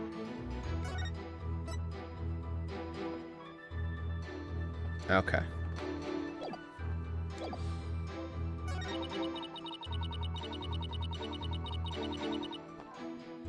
Okay.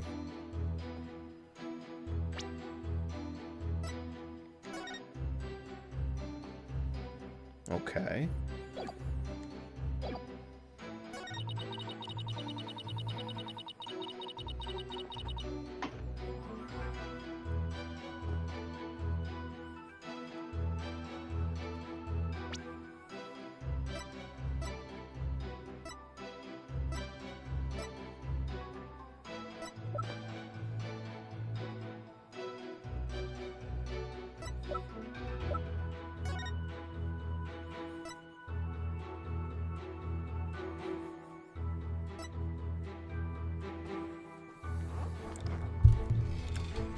Okay. So he left at 4:20, which means he entered like immediately.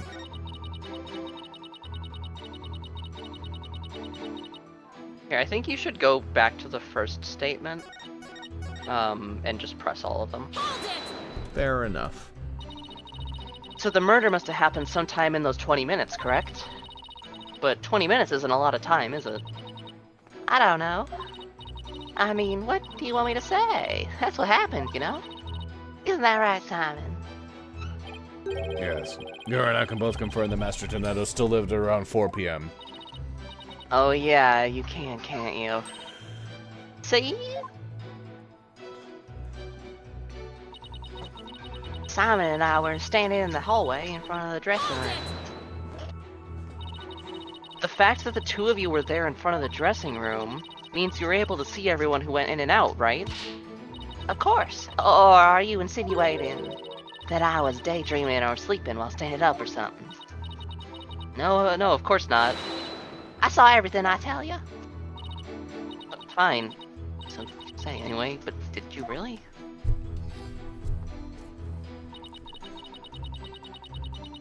I read this.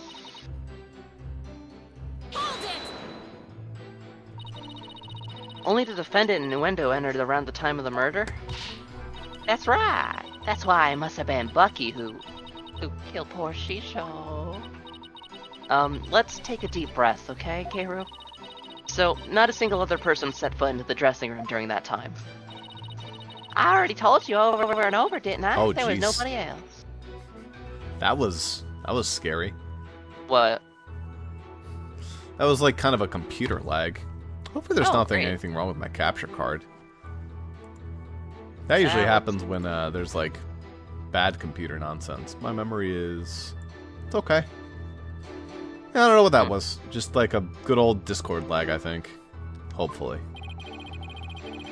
I must apologize on the Lord's behalf. Even her memory is that of a spring chick's. Yeah, my computer's nice and cool. Obviously, because it's air-cooled or water-cooled. Weird. Hopefully that doesn't happen anymore. Please overlook her transgression as best you can. Oh, I see. Poor thing. Hang in there, sweetie. Hey, who are you calling a bird brain, buddy?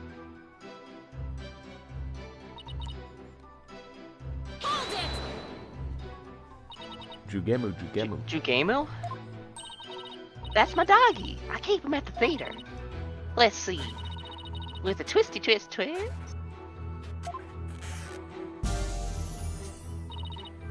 And blue, there you have it, my cute little Jugemu.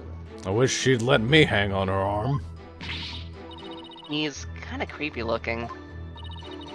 Oh, but he's a really, really good boy. I wish she'd Shut up. And why was Jugemu barking? Do you think it's because he saw someone suspicious? If so, then we'd have a new suspect in this case. Now, why he was barking again? Oh, I remember, because it was time for me to feed him. So I went into his yard and gave him some food. Couldn't somebody have slipped into the dressing room while you were doing that? Nope, the door out into the yard was wide open. I would have seen if anybody went into the dressing room. Prosecutor Blackquill, come down to the stand for a sec, please. How many times must I do this? You saw what Garu was talking about, right? So why didn't you mention it before? Can't be expected to remember every minute detail. Well, remember them now, please. Did Garu go out into the yard? Wow, she actually looks like really cute there. Mm-hmm. But the clown makeup is just like, oh. Yes. I remember now that she went to feed Jugemu. I saw her looking toward the dressing room quite frequently as well. Do you recall anything else? I looked through as though she was feeding a dog a great quantity of dumplings or something. Jugemu couldn't finish them all, so he buried the rest in a corner of the yard. That's about all I can remember.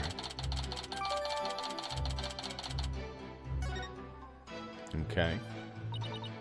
It looks like Garu is telling the truth. Your Honor, I'd like Garu's last statement added to her testimony. As you wish, defense.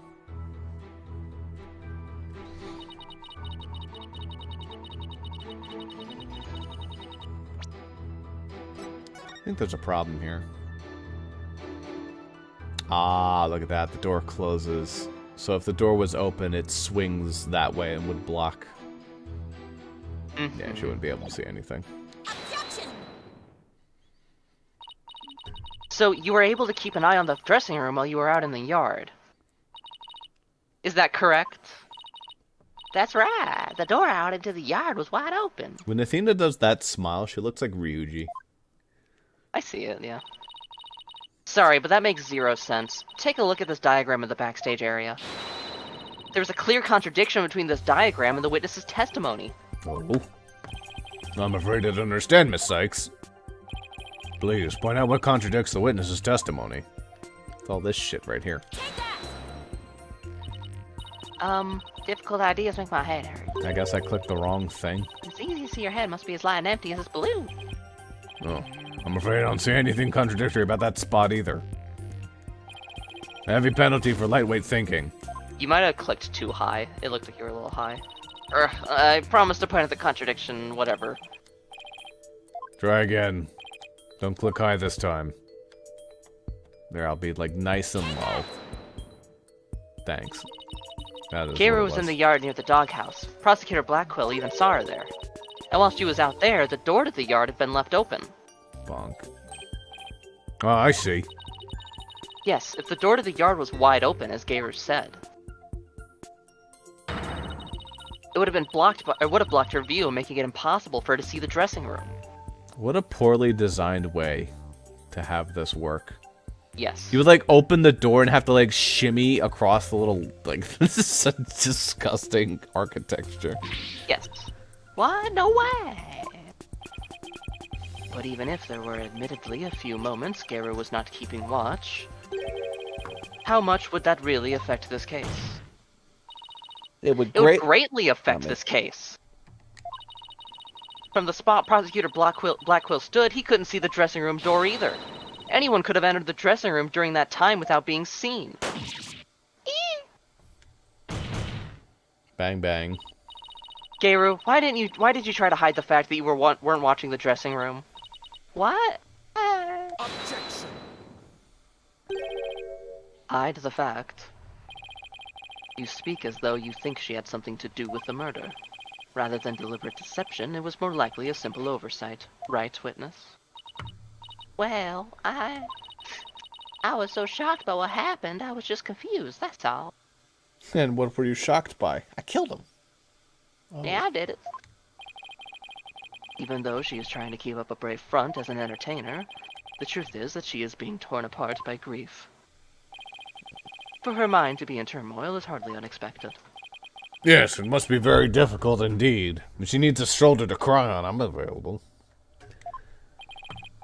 To a disciple, one's master is akin to a real parent. Surely her shock is immense. The way this lawyer tries to pin the blame on this poor soul at the first opportunity. All I can say is, defense attorneys are heartless creatures indeed. Anyways, I owe a debt to Phoenix Wright, apparently. But that wasn't what I was trying to do. Is it beyond your comprehension, defense? Your unskilled argument is scarring this witness even further. And if we ask the people of this courtroom, I'm sure they would agree. What? The gallery doesn't get a say in this. We don't have a jury. Are you afraid to find out that they think ill of you? Or that perhaps you are in the wrong? Listen to them now with that keen sense of hearing you are so proud of. Just, this game really likes, crowd mob mentality. He's right, that was harsh. She didn't have to go that far. I feel kind of sorry for the witness, and why is the lawyer's outfit so yellow? No, I was just trying to find the truth. Why is the whole gallery siding with Prosecutor Sadmati? The people understand. They know what is right and what is wrong.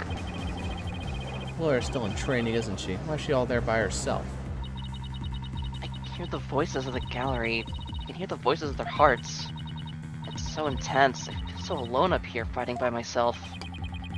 Are you afraid, child? It is ludicrous to come to trial with such paltry preparation of the soul. I command you to leave this courtroom at once. What the fuck is happening? It's like, why are you bullying this poor woman? Now allow me to bully this poor child. Yeah, that's right. But I can't give up. I have to keep pressing on. As long as there was a moment when nobody was watching the dressing room door, the defendant can't be convicted solely on Prosecutor Blackquill and Geiru's testimonies. Even now, you would continue to resist. You are childish in defeat as well, I see. I'm not out for the count yet, Buster. I'm just getting started. Despite your posturing, is it not true that your resolve could crumble at any moment? With but a little push, you would surely succumb to despair. Are you like fucking, like, what the fuck is wrong with you? You shut up, dude. I'm just an asshole. Could you, like, make an actual point instead of just insulting people? Jesus Christ. Is that, like, impossible for you? Little push, such as with this piece of conclusive evidence. You were saying, Bossrosslp. Conclusive evidence, huh? That is correct. We found a critical piece of evidence at the scene of the crime. Look, it is a piece of a glove. It's very conclusive. Fucking don't get me started. Don't get me fucking started. The victim's dying message, which clearly implicates the accused, Bucky Wet. We didn't bring it up before now because, what are we, like, the police? Look at these Japanese playing cards, known as karuta, lined up on the table. These special English version karuta cards spell out a message. That message, wet number 4. This is airtight. Wet number 4? You mean wet noodle number 4? Bang. Yes, Wet Noodle No. 4, as the fourth head chef of Wet Soba is also known. This message points to none other than the accused Bucky Wet. No! That makes perfect sense, now, doesn't it? Wow, great job, Mr. Prosecutor. I'm glad he had so much time to do that while he was suffocating. What the fuck? This makes perfect sense to me. Oh no, this is really, really bad. What do I do? What do I do? If he had that much time, maybe he could have just left the room. Would you still carry on your futile fight in the face of this irrefutable evidence? You can say whatever you want, but we won't know until we... Also, that is not fucking irrefutable. Are you kidding me? It is. This is cruel why to we be don't like accused this of guy, because he doesn't give good evidence.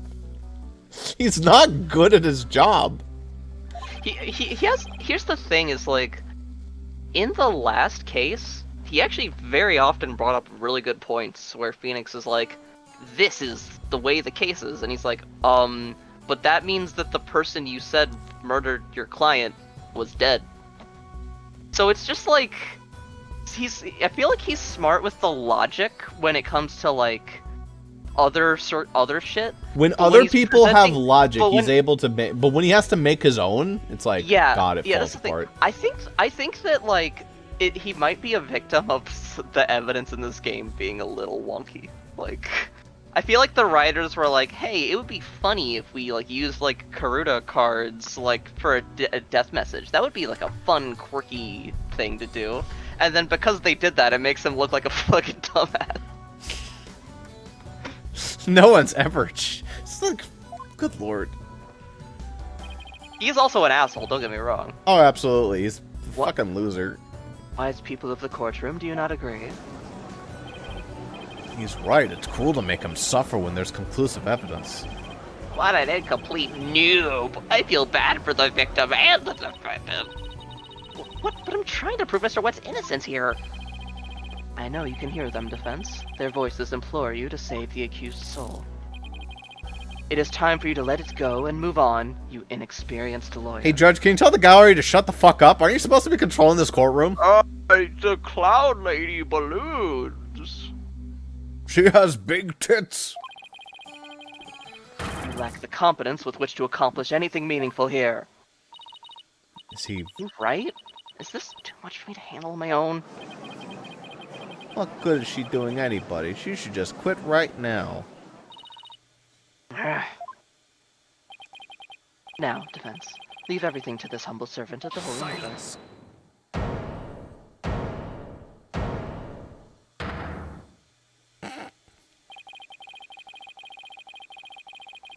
He's trying to use your keen sense of hearing against you to manipulate the trial, Athena.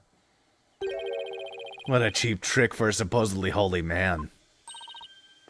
Simon? God, what a king.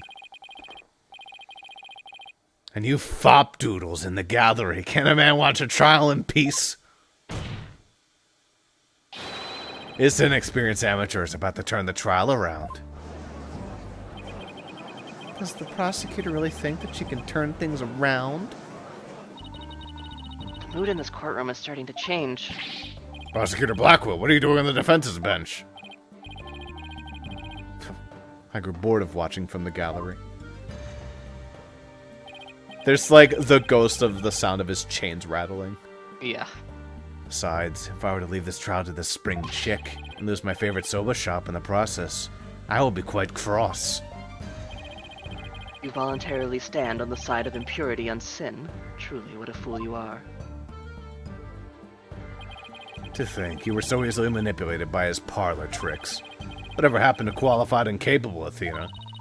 I just let my guard down a little bit, but it won't happen again. Then gird up your loins and steel yourself for battle. Do what? I'm not girding up anything in this skirt. But I am ready to get serious. It seems there is now yet another soul I must cast down into hell. I was in prison for a long time. And hell sounds no worse than cell, to be honest. Ah, but the fires of hell will not be the end of your suffering. For the sin you have just committed, you shall surely be reborn as a panda in your next life. A white and black reverse panda, that is. And you shall be put in a zoo to be exposed to public ridicule. A threat like that won't work on Prosecutor Blackwell or anyone. After all, he's already used to looking like a panda in this life. Who the hell are you calling a panda? Sorry. Got ahead of myself. I see that you are both prepared to face the fires of damnation. I guess I'll have to use prosecutorial skill rather than, bullying. Gairu, thank you for your Instead of service. just threats. You may step down now. Okie dokie, bye-bye, balloon. I just want a scene where, like, every single one of the past prosecutors are just looking at this fucking clown. They're just like... Not this clown on the screen, but the clown over there on the bench. Uh-huh. I just think that, like, he would, like, open with, like, 2 words, and fucking Francisco would just start beating the shit out of him. Yeah. He doesn't even open his mouth, and she just beats him to death with the whip.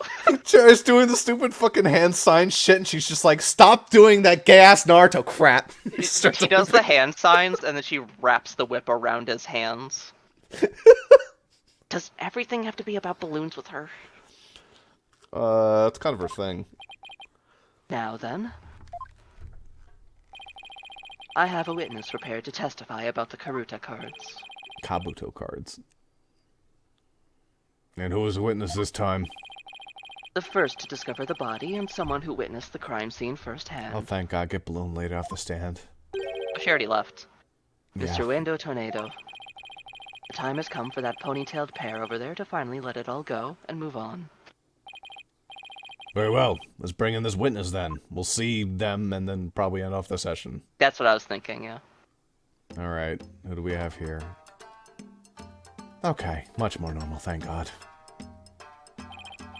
Witness, please state your name and occupation.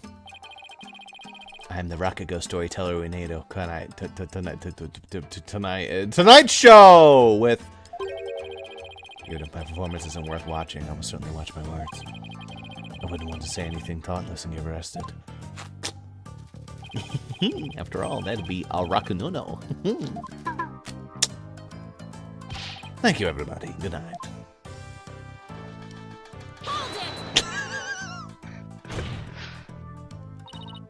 You can't leave yet. You've only just introduced yourself. Oh my. Are you a fan of mine, miss? Would you like my autograph? One moment. No, okay.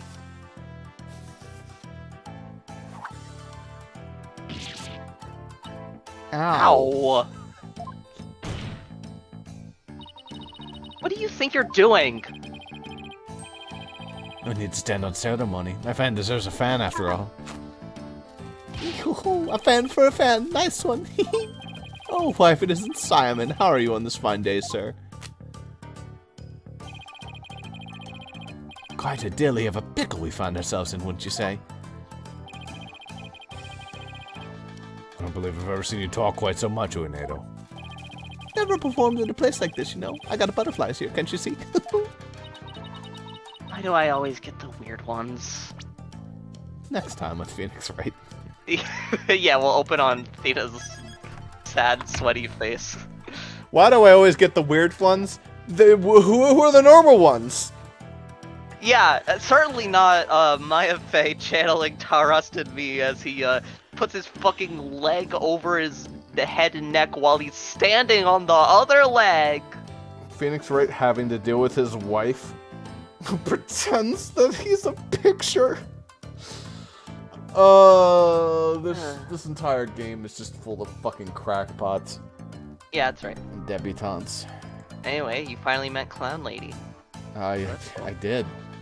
Maybe I'll gaslight myself into thinking that she was actually from the 5th game because she was involved in a case with Simon Blackwell in it. Yeah. Here, I'll help gaslight you. Like a few weeks after we finish the case. Yeah. Okay. Yeah. Yeah. Just be like, oh yeah, it's from the 5th game. It was from the final trial. That way we can just say we didn't enjoy it. Yeah, that's the spirit. Athena should be on this title card. I don't have Apollo either. Just kidding. I just have 2 pictures of Phoenix. It's in funny this record. because, like, obviously we've been playing mostly as Phoenix, but I'm sure you've gathered that Apollo's going to be relevant to the story. Yeah, as I could gather, apparently this is Apollo's game. Just kidding. I mean, there is a reason why they're packaging 4 through 6 as the Apollo Justice trilogy. Yes. And Athena Sykes doesn't get her own game. I guess 5 technically, but either Maybe way, someday. that's gonna be next time on this game. We are going to possibly finish this case within the next 1 or 2 sessions, depending. I don't know how long it is. Going by the thing, yeah, we probably could finish it next session. It really depends on if How we long go it for is. 2 or 4 hours, and if how quickly stuff gets figured out. Yeah, but that will be next time. Because for now, I'm going.